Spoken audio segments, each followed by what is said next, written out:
ഒരുമിച്ച് അമ്മേ പരിശുദ്ധ അമ്മേ പരിശുദ്ധ ദൈവമാതാവേ, കൃപാസനത്തിലൂടെ ഞങ്ങൾക്കും ഞങ്ങളുടെ ദേശത്തിനും അമ്മ മധ്യസ്ഥം തേടി തന്ന എല്ലാ അനുഗ്രഹങ്ങൾക്കും കൃപകൾക്കും ഞങ്ങളിപ്പോൾ ഹൃദയം നിറഞ്ഞ നന്ദി പറയുന്നു. അമ്മേ പരിശുദ്ധമ്മേ ദൈവമാതാവേ, 2004 ഡിസംബർ 7 ഉച്ചകഴിഞ്ഞ് 2:30 കൃപാസനത്തിൽ സംഭവിച്ച അമ്മയുടെ പ്രത്യക്ഷപ്പെടലിനെ കുറിച്ച് തിരുസഭയ്ക്ക് സമർപ്പിച്ചിരിക്കുന്ന പഠനരേഖകളുടെ മേൽ സഭാത്മകമായ പഠനം ആരംഭിക്കുവാൻ ഞങ്ങൾ പ്രാർത്ഥിക്കുന്നു. അമ്മേ പരിശുദ്ധമേ, ഭൂസ്വർലോകങ്ങളുടെ രാജ്ഞിയായ അങ്ങേയ്ക്ക് ഭൗമസംരക്ഷണത്തിനായി പ്രപഞ്ചപ്രകൃതിയെ തന്നെ തിരുസഭ പ്രതിഷ്ഠിക്കുവാൻ ഈ പ്രത്യക്ഷീകരണം വഴി ഇടയാക്കണമേ. പരിശുദ്ധമേ, ജപമാല മാതാവേ, സകല കൃപാസനം പ്രാർത്ഥനയോടും ചേർത്ത് ഞങ്ങളിപ്പോൾ പ്രാർത്ഥിക്കുന്ന ഈ കുടുംബത്തിന്റെ പ്രത്യേക നിയോഗം പറ മക്കളെ.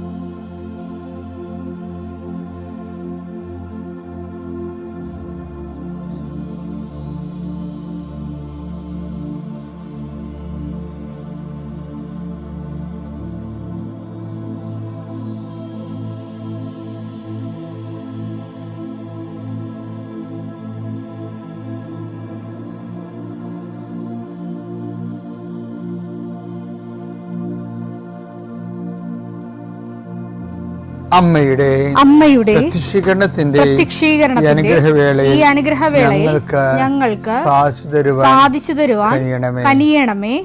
ആമേൻ. വിശ്വാസ പ്രമാണം. സർവശക്തനായ പിതാവും ആകാശത്തിന്റെയും ഭൂമിയുടെയും സൃഷ്ടാവുമായ ദൈവത്തിൽ ഞാൻ വിശ്വസിക്കുന്നു.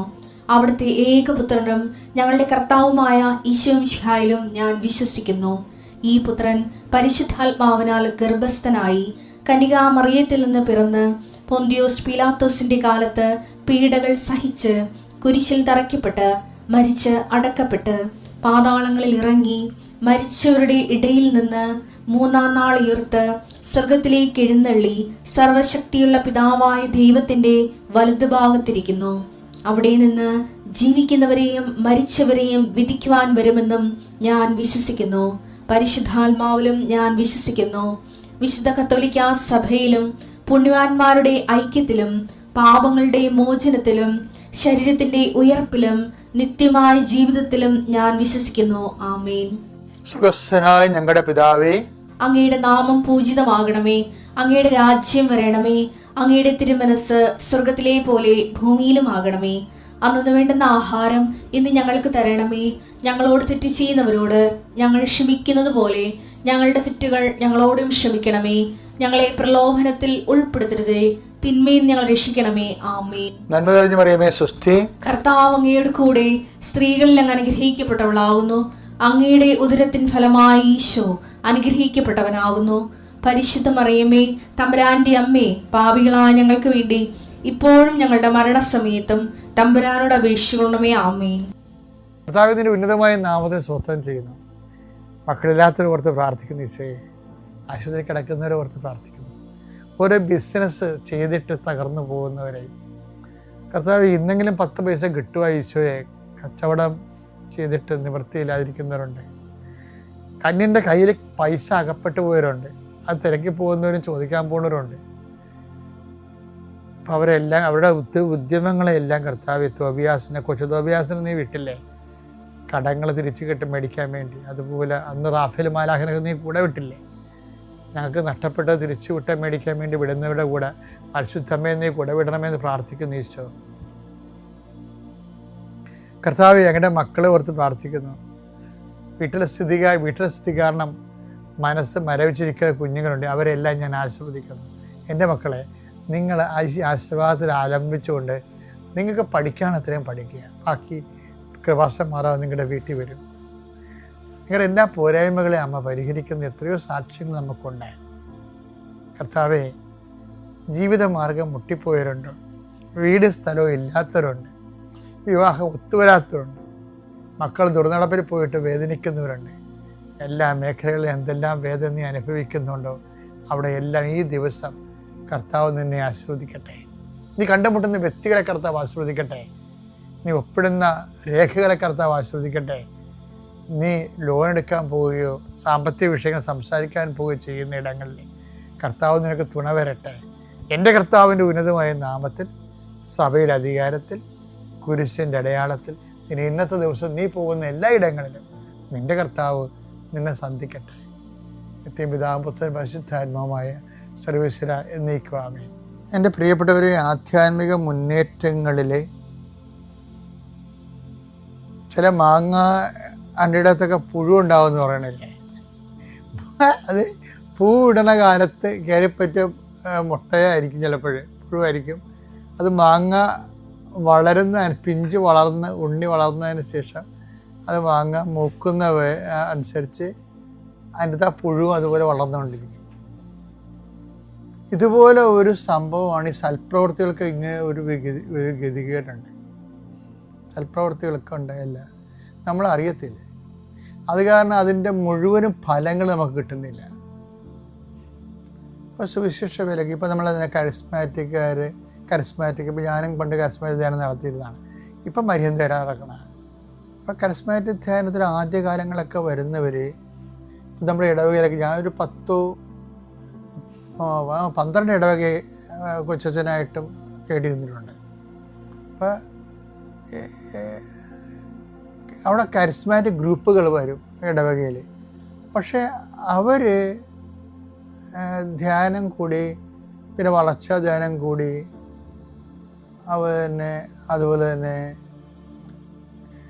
അന്തരീസൗഖ്യ ധ്യാനം കൂടി, പിന്നെ പ്രാർത്ഥനാനുഭവ ധ്യാനം കൂടി, ഓരോരോ ധ്യാനം കൂടുന്നതനുസരിച്ചുകൊണ്ട് ഇവർക്ക് ഗർവ് കൂടും. അച്ഛനാണെന്നും പറഞ്ഞ് എനിക്കൊരു ഗർവ് ഉണ്ടെങ്കിൽ ഈ അച്ഛൻ ശുശ്രൂഷയുടെ ഫലം ഭാഗികമായിരിക്കും. അപ്പോൾ ഇത് എന്നെ കണ്ടുപിടുത്തമാണെന്ന് നിങ്ങൾ വിചാരിക്കരുത്. ഇന്നലെ നമ്മൾ കണ്ട വചനം വായിച്ചാൽ നോക്കിയാൽ മനസ്സിലാവും. ഇന്നലെ എന്താ കണ്ടത്? 1:9-16 ഞാൻ സുവിശേഷം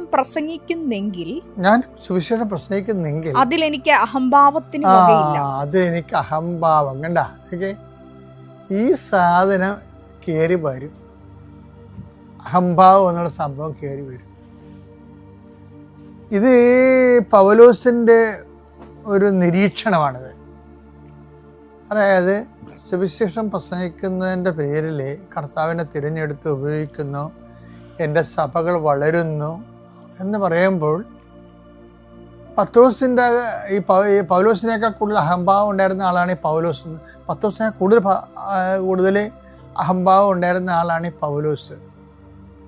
അപ്പം ഈ അദ്ദേഹത്തിന് ഉണ്ടാകാവുന്ന അഹംഭാവത്തിൻ്റെ ഒരു ബഹിസ്ഫുരണമാണ് ഈ പറയണത്. കാര്യം അദ്ദേഹം പറയത്തില്ലേ, നിങ്ങൾ പരിസയനാണെങ്കിൽ ഞാനും പരിസയനാണ്, നിങ്ങൾ റോമൻ പൗരനാണെങ്കിൽ ഞാനും റോമൻ പൗരനാണ് എന്നൊക്കെയാണ് ആദ്യകാര്യങ്ങൾ അദ്ദേഹം പറയണത്. അപ്പം അതിനകത്ത് ഒരു അഹംഭാവം ഉണ്ട്. പക്ഷേ ക്രമേണ ക്രിസ്തു ആ മേഖലയെല്ലാം ക്രിസ്തു നിറഞ്ഞു കഴിയുമ്പോൾ പുള്ളിക്കാരൻ പറയും, ഞാനല്ല, ക്രിസ്തുവാണ് എന്നെ ജീവിക്കണമെന്ന് പറയും. അത് പ്രോസസ്സാണ്. ഇതുപോലെ എല്ലാവരിലും ഈ ഒരു പ്രോസസ്സ് നടക്കേണ്ടതാണ്. പൗലോസിൽ വളരെ നന്നായിട്ട് നടന്നത്, പൗലോസിനെ പിന്നെ വിട്ടുകൊടുക്കാൻ ഭയങ്കര പാടായിരുന്നു. പ്രകൃതി കൊണ്ടുണ്ടായിരുന്നു വിട്ടുകൊടുക്കുന്നതിന് പത്രോസിനേക്കാൾ പാടായിരുന്നു പൗലോസിനെ വിട്ടുകൊടുക്കാൻ. ഗർവ് കൂടുതലായിരുന്നു. പത്രോസിനോട് പോലും പരസ്യമായിട്ടൊക്കെ ശാസിക്കാൻ ശരിക്കും പറഞ്ഞ ഒരു അർഹതയില്ലാത്ത മനുഷ്യനാണ്. അതൊക്കെ നയപരമായിട്ട് കൈകാര്യം ചെയ്യേണ്ടതാണെങ്കിലും പുള്ളിക്കാരൻ പത്രോസിനോട് ശാഠ്യം പിടിച്ചു. അപ്പം അതൊക്കെ നമുക്ക് ഇന്ന് വായിക്കുമ്പോഴും നമുക്ക് സങ്കടം ഭരിച്ചിരിക്കും. അത് ഒഴിവാക്കാമായിരുന്നു. പത്രോസ് ആര്? ദൈവം അംഗീകാര മുദ്ര കൊടുത്തവനല്ലേ, അവൻ്റെ മേലല്ലേ ഈ സഭയെല്ലാം പണിതിരിക്കണത്.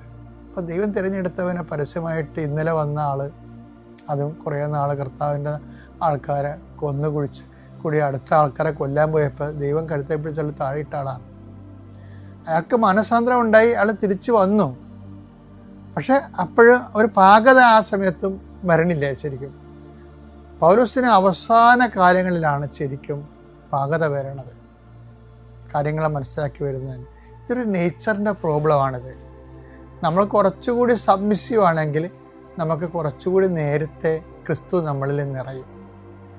കാര്യം ക്രിസ്തുവിനെ സംബന്ധിച്ചിടത്തോളം വളരെ ഈ ഒരു വിഷയത്തെ, അതായത് ഈ അഹംഭാവം എന്നുള്ള വിഷയത്തെ വല്ലാത്ത രീതിയിൽ ഈശോ ശ്രദ്ധിച്ചിട്ടുണ്ടായിരുന്നു. അതിന് കടമയൊക്കെ പറയുമ്പോൾ പ്രയോജനരഹിതന്മാരാ ദാസന്മാരാണെന്നൊക്കെ പറയണില്ലേ, അത് അഹംഭാവത്തിന് യാതൊരു സ്കോപ്പും അവിടെ ഇല്ലെന്നേ പറയണത്. അതാ ഈശോ പറഞ്ഞതാണ് സംഭവം. വിശുദ്ധ ലൂക്കായുടെ സുവിശേഷമല്ലേ 17:10. ഇതുപോലെ തന്നെ നിങ്ങളും കൽപ്പിക്കപ്പെട്ടവയെല്ലാം ചെയ്തതിന് ശേഷം ഞങ്ങൾ പ്രയോജനമില്ലാത്ത ദാസന്മാരാണ്. അപ്പൊ പ്രയോജനമില്ലാത്ത ദാസന്മാർ, അതാണ് ആ ഉള്ള അഹംബോധം എന്ന് പറഞ്ഞാൽ എന്താണ്? യൂസ്ലെസ് സെർവൻ്റ് ആണെന്ന്. പക്ഷെ ഇതിങ്ങനെ പറയാൻ എളുപ്പമാണെങ്കിലും അത്ര പ്രായോഗികമല്ലേ. കുറച്ച് സമയമെടുക്കും, ചിലപ്പോൾ നല്ല സമയമെടുക്കും. അത് ഓരോ വിഷയമെന്ന് ഇപ്പം നമ്മൾ ചില ആൾക്കാർ വളരെ ഡെസിബിളായിട്ടും തോന്നുന്നുണ്ടെങ്കിലും ചിലർ വളരെ വിനയമുള്ളവരായിട്ട് തോന്നും, ചിലർ വളരെ സബ്മിസീവായിട്ട് തോന്നും. പക്ഷെ അപ്പം നമ്മളവർക്ക് എന്ത് എളിമയുള്ള മനുഷ്യരാണെന്ന്. പക്ഷേ അത് അവരെ ഹർട്ട് ചെയ്യുന്ന ഒരു തനത് പ്രശ്നം വരാത്തത് കൊണ്ടാണ് അവർ ആ സമയത്ത് എളിമയോടെ വിനയത്തോടെയൊക്കെ പ്രവർത്തിക്കുന്നത്. അവരെ ബാധിക്കുന്ന ഒരു വിഷയം വന്നാൽ അതെങ്ങനെ വരുമെന്ന് നമുക്കറിയാൻ പറ്റത്തില്ല. അതുകൊണ്ട് നമ്മൾ പൊതുവെ എളിമയുള്ളവരാണ്, വിനയമുള്ളവരാണെന്നൊക്കെ പൊതുവെ പറയുന്നുണ്ടെങ്കിലും അത് കോമൺ സബ്ജക്റ്റിൻ്റെ മേലായിരിക്കും. ഒരു പേഴ്സണൽ സബ്ജക്റ്റ് അവരെ ബാധിക്കുന്ന വിഷയത്തിൽ വരുമ്പോൾ അവിടെ കറക്റ്റ് നിറം പുറത്തു വരും. നമ്മൾ ഇന്ന് വരെ കണ്ടു, ഇപ്പോൾ ഇൻക്ലൂഡിങ് മൈസെൽഫ്. കാര്യം ആധ്യാത്മിക ജീവിതം ക്രിസ്തു നിറയുക എന്നുള്ള പ്രോസസ്സിൽ നമ്മൾ പറയുന്ന പോലെ ഏതെങ്കിലും ഒരു വിശുദ്ധനെ മാത്രം മാതൃകയാക്കിക്കൊണ്ട് ഒന്നും ഒരു ആധ്യാത്മിക ജീവിതം കൈപിടിപ്പിക്കാൻ പറ്റത്തില്ല. നമ്മൾ ആരെയൊക്കെ മാതൃകയാക്കിയാലും ക്രിസ്തുവിനെ മാതൃകയാക്കുന്നില്ലെങ്കിൽ നമുക്ക് പിഴക്കും. കാര്യം ക്രിസ്തുവിനെ മാതൃകയാക്കുമ്പോൾ ഉണ്ടാകുന്ന ഗുണമെന്ന് പറയുന്നത്, ഇപ്പോൾ ക്രിസ്തു നമ്മൾ പ്രവർത്തിക്കുകയാണെങ്കിൽ ഓട്ടോമാറ്റിക്കായിട്ട് പ്രവർത്തിക്കാൻ സാധ്യതയുള്ളത് നമ്മളുടെ ഒരു ബോഡിയുടെ, നമ്മളുടെ ഒരു നേച്ചറിൻ്റെയൊക്കെ പരാധീനതകളെ പരിഹരിക്കണമെങ്കിൽ ക്രിസ്തു പ്രവർത്തിക്കുകയാണെങ്കിൽ കൂടെ പരിശുദ്ധാത്മ പ്രവർത്തിക്കും. അപ്പോൾ നമ്മൾക്ക് ഉള്ള പിഴവുകളെ നമ്മളെ ബോധവൽക്കരിച്ചും പിന്നെ അത് പരിഹരിച്ചൊക്കെ പോകും. അപ്പോൾ എപ്പോഴും നമ്മൾ ശ്രദ്ധിക്കേണ്ട ഒരു വിഷയം എന്ന് പറയുന്നത് ഈ അഹംഭാവം. ആദ്യമേ പൗലോസ് അഡ്രസ് ചെയ്ത പോലെ തന്നെ ഈശോയും അത് നേരത്തെ പറഞ്ഞിരുന്നു, ഞങ്ങൾ പ്രയോജനരഹിതന്മാരായ ദാസന്മാരാണ്. ഇപ്പം ആൾക്കാരെല്ലാം ചെയ്യണത് ക്ലെയിമല്ലേ. എന്ത് വകുപ്പിലൊരു ക്ലെയിം ഒപ്പിക്കാവുന്നതാണ് ആൾക്കാർ നോക്കണത്. എന്ത് വകുപ്പിലേക്ക് ഒരു ക്ലെയിം ഒപ്പിക്കാം. ഇപ്പം ക്ലെയിമിൻ്റെ ഗ്രൗണ്ടുകളാണ് ആൾക്കാർ അന്വേഷിക്കുന്നത്. ദൈവ തിരുസന്നിധിയിൽ നമുക്ക് ക്ലെയിം ഉണ്ടെങ്കിലും നമ്മൾ ഡിസ്ക്ലെയിം ചെയ്യേണ്ടി വരും. ക്ലെയിം ഉണ്ടാകാം, പക്ഷേ നമ്മളത് ഹോൾഡ് ചെയ്ത് അതിങ്ങനെ ആ കാർഡ് കാണിച്ചാൽ കർത്താവ് പറയും എല്ലാം ദാനമല്ലെന്ന് ചോദിക്കും. 1 കൊരിന്ത്യസ് 4:7. നിനക്ക് എന്ത് പ്രത്യേക മഹാത്മ്യമാണുള്ളത്? അടിപൊളി. നിനക്ക് എന്ത് പ്രത്യേക മഹാത്മ്യമാണുള്ളത്? ദാനമായി ലഭിച്ചതല്ലാതെ നിനക്ക് എന്തുണ്ട്? എല്ലാം ദാനമായിരിക്കെ ദാനമല്ല എന്ന മട്ടിൽ എന്തിനു നീ അഹങ്കരിക്കുന്നു? ഇതാണ് ക്ലെയിമിന്റെ പ്രോബ്ലം. നമ്മൾ ദൈവദർശനെ പോലും ക്ലെയിം വെക്കാൻ പറ്റത്തില്ല. കാര്യം ആ ക്ലെയിം വെക്കുന്നതിന് വേണ്ടി നമ്മൾ ആർജിച്ചതല്ല ബൈബിൾ പറയും ദാനമാണെന്ന് പറയും. ഇതുകൊണ്ടാണ് അഹംഭാവം ഉണ്ടാകരുതെന്ന്. ഇത് ഒരു സറണ്ടറാണ് ശരിക്കും പറഞ്ഞാൽ, റെഡി ടു സറണ്ടർ. നമുക്ക് നാളെ അതിനെക്കുറിച്ച് കൂടുതൽ കർത്താവ് പറയുമായിരിക്കും. നിങ്ങൾക്കറിയാമല്ലോ, ഞാൻ പറയണതെല്ലാം കുറേ പ്രാർത്ഥിച്ചും പിന്നെ ഇവിടെ വന്ന് നിൽക്കുമ്പോൾ കർത്താവ് എനിക്ക് തരുന്ന സൂചനകളും അതിൻ്റെ പുറകെ ആ വെളിച്ചത്തിൻ്റെ പുറകെ അനുധാവനം ചെയ്യുമ്പോൾ നമ്മൾ വായിക്കുന്ന ഈശോ കാണിക്കുന്ന ബോർഡുകളൊക്കെ അല്ലേ പറഞ്ഞു തരണത്. അങ്ങനെ കുറച്ചെങ്കിലൊക്കെ ഒന്ന് ഫോളോ ചെയ്യാൻ നോക്കണേ. Thank you. മാതാവിനും ഈശോനാഥനും എൻ്റെ 1000 സ്തുതി. എൻ്റെ കുടുംബത്തിൻ്റെയും എൻ്റെയും സങ്കടങ്ങൾ നീക്കാൻ അമ്മ മാതാവ് ഞങ്ങളിലേക്ക് ഈശോയുമായി ഓടിയെത്തിയതിന് 1000 നന്ദി. എൻ്റെ പേര് റീന. ഞാൻ കുറവലങ്ങാട് മർത്താമറിയം ഫൊറാന ചർച്ചിൽ നിന്ന് വരുന്നു. ഇതെൻ്റെ ഹസ്ബൻഡ് ജോസ് മാത്യു. ഞാൻ 2025 ജനുവരിയിലാണ് ഞാൻ ഉടമ്പടി എടുത്തത്. അതിനു മുമ്പ് ഓൺലൈൻ ഞാൻ ഉടമ്പടി എടുത്തായിരുന്നു. ഞാൻ ഇസ്രയേലിലാണ് ജോലി ചെയ്യുന്നത്. എൻ്റെ മാതാവ് എനിക്ക് തന്ന ഏറ്റവും വലിയ അനുഗ്രഹമാണ് ഞാൻ ഒരു ജോലിക്കായിട്ട് ഇസ്രയേലിലേക്ക് പോകാൻ എനിക്ക് സാധിച്ചത്. എൻ്റെ ബാധ്യതകൾ കുന്നുകൂടി കഴിഞ്ഞപ്പോൾ എൻ്റെ അമ്മ മാതാവ് എനിക്ക് തന്ന അനുഗ്രഹമാണ് ഞാൻ ഇസ്രയേലിലേക്ക് പോയത്. ഇസ്രയേലിലേക്ക് പോകുന്നതിന് മുമ്പ് തന്നെ എനിക്ക് ഒത്തിരി ഉടമ്പടി പത്രങ്ങൾ എൻ്റെ കൈകളിലെത്തിയിരുന്നു. പക്ഷേ ഞാൻ ആദ്യത്തെ പേജ് നോക്കും, ആ സാക്ഷ്യങ്ങളൊക്കെ കാണുമ്പോൾ ഞാൻ ഓർക്കും എൻ്റെ അമ്മ മാതാവിൻ്റെ അടുക്കലൊന്ന് പോയിരുന്നെങ്കിൽ എനിക്കും ഈ അനുഗ്രഹങ്ങളൊക്കെ കിട്ടുമായിരുന്നല്ലോ എന്ന്. പക്ഷേ എനിക്ക് പോകാൻ സാധിച്ചിരുന്നില്ല. എൻ്റെ ഹസ്ബൻഡ് അതിനോട് പറയുമ്പോൾ അന്ന് എന്നോട് ചോദിക്കും, നമ്മൾ മാതാവിൻ്റെ ഇടവകയിലല്ലേ, മാതാവ് ആദ്യമായി പ്രത്യക്ഷപ്പെട്ട കുറവിലങ്ങാട് ഇടവകയിലല്ലേ നമ്മൾ, ആ മാതാവിനെ വിട്ട് നീ വേറെ ഇങ്ങോട്ടാണ് പോകുന്നേ എന്ന് ചോദിക്കും. അപ്പോൾ ഞാൻ എൻ്റെ ഹസ്ബൻഡിനോട് പറയുമായിരുന്നു, മാതാവ് പലയിടങ്ങളിൽ പല രൂപത്തിൽ പ്രത്യക്ഷപ്പെടുന്നു, ഓരോ സ്ഥലത്തും ഓരോരോ അനുഗ്രഹങ്ങളുമായിട്ട് പ്രത്യക്ഷപ്പെടുന്നു.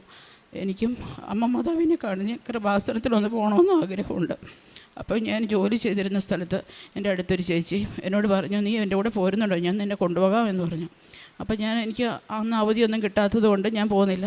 അത് കഴിഞ്ഞ് ഒരു ദിവസം എനിക്ക് എൻ്റെ പേപ്പർ വർക്കുകളൊക്കെ നടന്നുകൊണ്ടിരുന്നിട്ട് ഒന്നും സാധിക്കുന്നില്ല. അപ്പോൾ ഞാൻ ഓർത്തു എനിക്ക് മാതാവിനെ ഒന്ന് കാണണം, കൃപാസനത്തിലൊന്ന് പോയാലോ എന്ന് ഓർത്തുകൊണ്ട് ആ ചേച്ചിയുടെ അടുത്ത് ചെന്നപ്പോൾ ആ ചേച്ചി കട പൂട്ടിയായിരുന്നു. അതുകൊണ്ട് പിന്നെ എനിക്ക് അവരുമായിട്ട് കോൺടാക്റ്റ് ചെയ്യാൻ സാധിച്ചില്ല. അതിനുശേഷം എനിക്ക് അങ്ങോട്ട് പോകാനുള്ള എൻ്റെ പേപ്പറുകളൊക്കെ ശരിയാകുകയും ഞാൻ ബോംബെക്ക് ഇൻ്റർവ്യൂവിനായിട്ട് പോവുകയും ചെയ്തു. ഇൻ്റർവ്യൂവിന് ചെന്നതിന് ശേഷം എനിക്ക് ഇംഗ്ലീഷ് ഒത്തിരി സംസാരിക്കാനൊന്നും അറിയില്ല. അപ്പോൾ ഞാൻ എൻ്റെ മൊത്തം കാര്യങ്ങളും മാതാവിൻ്റെ കൈകളിലേക്ക് കൊടുത്തു. ബോംബെയിൽ അവിടെ ഞങ്ങൾ താമസിച്ചിരിക്കുന്ന ഹോസ്റ്റലിൻ്റെ അടുത്ത് തന്നെ ഒരു പള്ളിയുണ്ട്. അവിടെ എല്ലാ ദിവസവും ഞാൻ കുർബാനയിൽ പോയി പങ്കുചേരും. കുർബാനയിൽ മുട്ടുകുത്തി നിന്ന് കുർബാന കൂടിയിട്ട് ആൾത്താരയിൽ മാതാവിനോട് പറയും, ഓരോ ദിവസവും ചെയ്യുന്ന എൻ്റെ ഇൻ്റർവ്യൂ കാര്യങ്ങൾ അമ്മ മാതാവ് കേൾക്കണേ. എനിക്ക് ഒന്നും പറയാൻ സാധിക്കുന്നില്ല. എൻ്റെ അവിടെ ഏജൻസി നടത്തുന്ന ആൾക്കാരുടെ അടുത്ത് ചെല്ലുമ്പോഴേ അവർ ചോദിക്കുമ്പോഴേ ഞാനാണെങ്കിൽ പകച്ചു പോകും. അത് കഴിഞ്ഞ് എല്ലാ ദിവസവും ഞാൻ അവിടുത്തെ സിസ്റ്റർമാരോട് പറയും, സിസ്റ്റർ എനിക്ക് വേണ്ടി പ്രാർത്ഥിക്കണം കേട്ടോ എന്ന്. സിസ്റ്റർ പറയും, നിൻ്റെ അപേക്ഷ മാതാവ് തള്ളിക്കളയില്ല, നിന്നെ സഹായിക്കാൻ ഓടിയെത്തും. അങ്ങനെ ഏജൻസിയിലുള്ള എൻ്റെ ഇൻ്റർവ്യൂ പാസ്സായി. അത് കഴിഞ്ഞ് എംബസിയിലുള്ള ഇൻ്റർവ്യൂവിന് പോകാനുള്ള എൻ്റെ ഡേറ്റ് കിട്ടി. അപ്പോൾ ഞാനാണ് എൻ്റെ ഹസ്ബൻഡും വന്നു. ഞങ്ങൾ രണ്ടുപേരും എന്നും പോയി കുർബാനയിൽ പങ്കുചേരും. ഇൻ്റർവ്യൂവിൻ്റെ തലേ ദിവസം ഞാൻ മാതാവിനോട് പറഞ്ഞു, മാതാവേ നീ എൻ്റെ കൂടെ വരണം.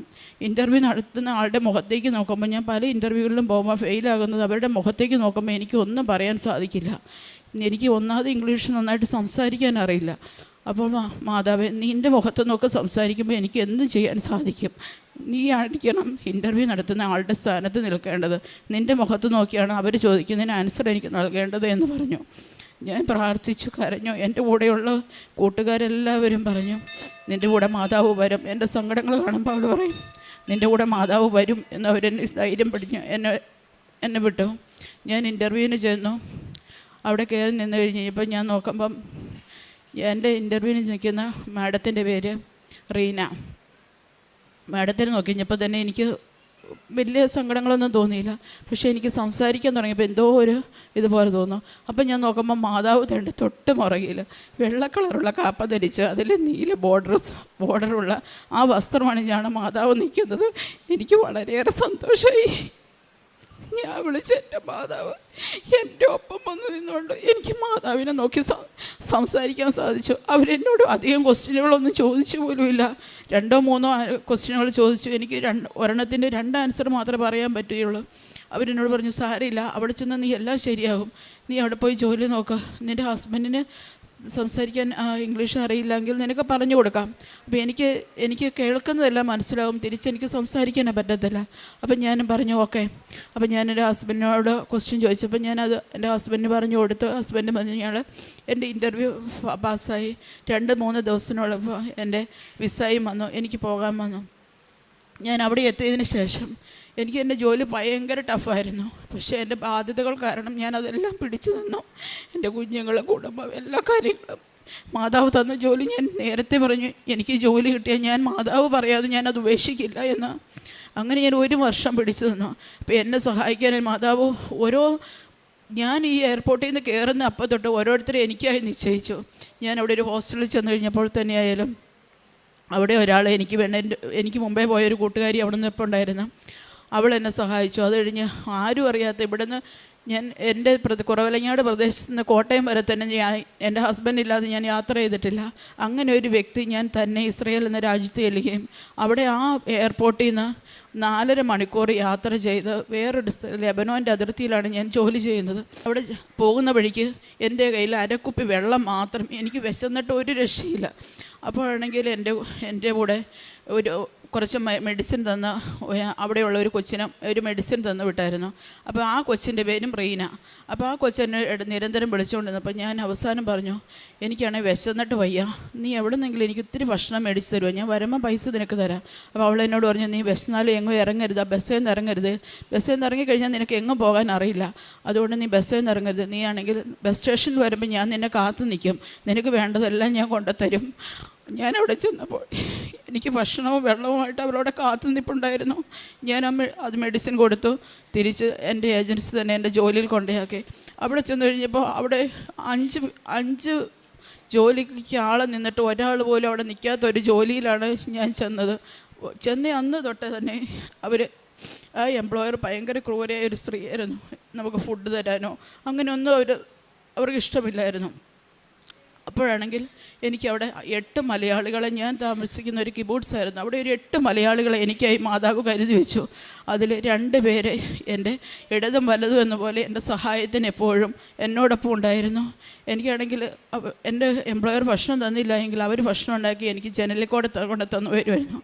അങ്ങനെ അവിടെ ചെന്ന് ഞാൻ ഒരാഴ്ച കഴിഞ്ഞപ്പോൾ ആ എംപ്ലോയറെ ഒന്ന് എടുത്തു പൊക്കിയപ്പോൾ എൻ്റെ നടുവൊന്ന് വെട്ടി.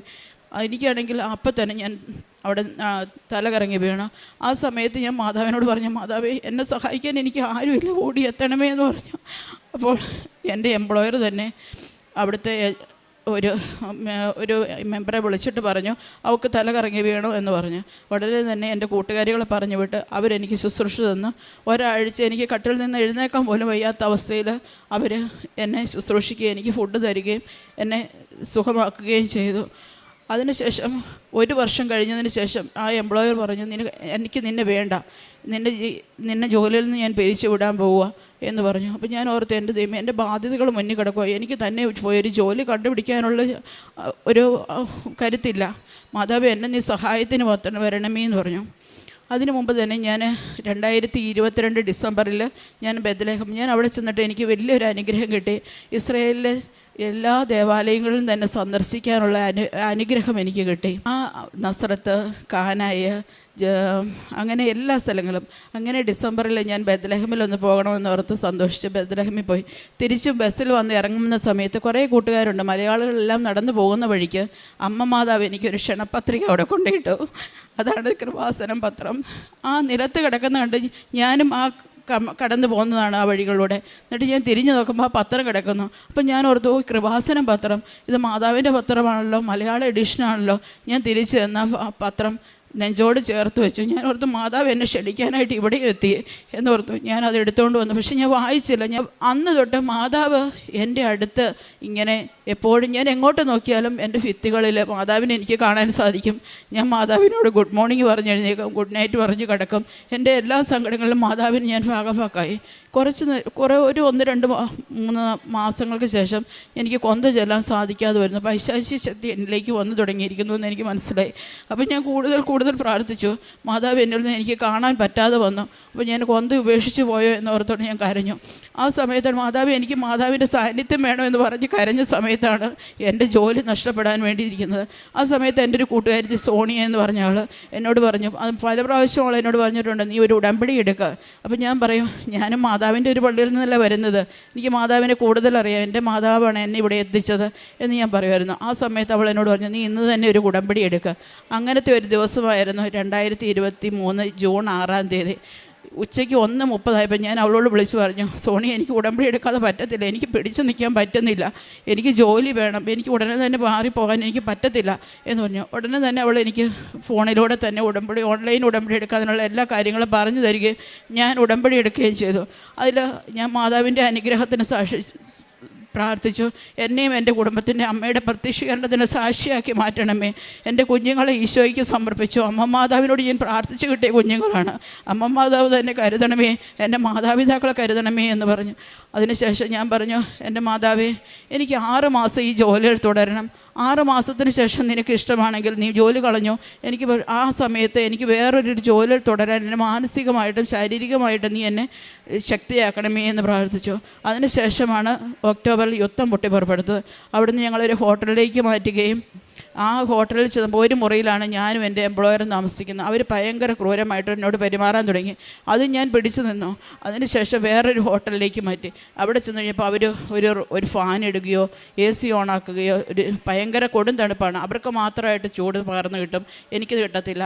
എനിക്കൊരു ഫോൺ വിളിക്കാൻ സൗകര്യമില്ല, ഫോണൊന്ന് ബെല്ലടിച്ചാൽ പോലും ഒരു ചുമയ്ക്കാൻ പോലും ഒരു സമയം തരത്തില്ല. അങ്ങനെ അതെല്ലാം എപ്പോഴും ഷൗട്ടിങ്ങാണ്. അങ്ങനെ ഒരു സമയത്ത് പെട്ടെന്ന് അവരുടെ മോനോട് വിളിച്ചു പറഞ്ഞു, ഒരു രാത്രി, ഇവളെ എനിക്ക് വേണ്ട, ഞാനിവിടെ നിൽക്കത്തില്ല, ഞാൻ ഓൾഡ് ഏജ് ഹോമിലേക്ക് പോകത്തുള്ളൂ. അപ്പം ഞാൻ പെട്ടെന്ന് തളർന്നു പോയി. എൻ്റെ മാതാവ്, ഞാൻ എന്ത് ചെയ്യും? എനിക്കാണെങ്കിൽ ഒരു ബസ് കയറിപ്പോയി ഒരു ജോലി കണ്ടുപിടിക്കാൻ പോലും എനിക്ക് പറ്റത്തില്ല, എനിക്ക് അറിയത്തില്ല. അങ്ങനെയുള്ള ഒരവസ്ഥയിലല്ല യുദ്ധകാലം എന്നോർത്ത് ഞാൻ കരഞ്ഞു. ഒരു ഞായറാഴ്ചയാണ് എൻ്റെ ഫാമിലി എന്നോട് വിളിച്ചു പറഞ്ഞു, റീനെ, നിന്നെ ഇഷ്ടമില്ലാഞ്ഞിട്ടല്ല, ഞങ്ങൾക്ക് എല്ലാവർക്കും വളരെ ഇഷ്ടമാണ്, നിന്നോട് ഞാൻ പല പ്രാവശ്യം പറഞ്ഞു, നീ വേറൊരു ജോലി നോക്കിക്കോ എന്ന് പറഞ്ഞതുമല്ലേ, ഇനി ഞങ്ങൾക്കൊന്നും ചെയ്യാൻ പറ്റത്തില്ല, അമ്മ ഒട്ടും സമ്മതിക്കത്തില്ല, നീ ഒരു ജോലി കണ്ടുപിടിക്കാൻ നോക്കൂ എന്ന് പറഞ്ഞു.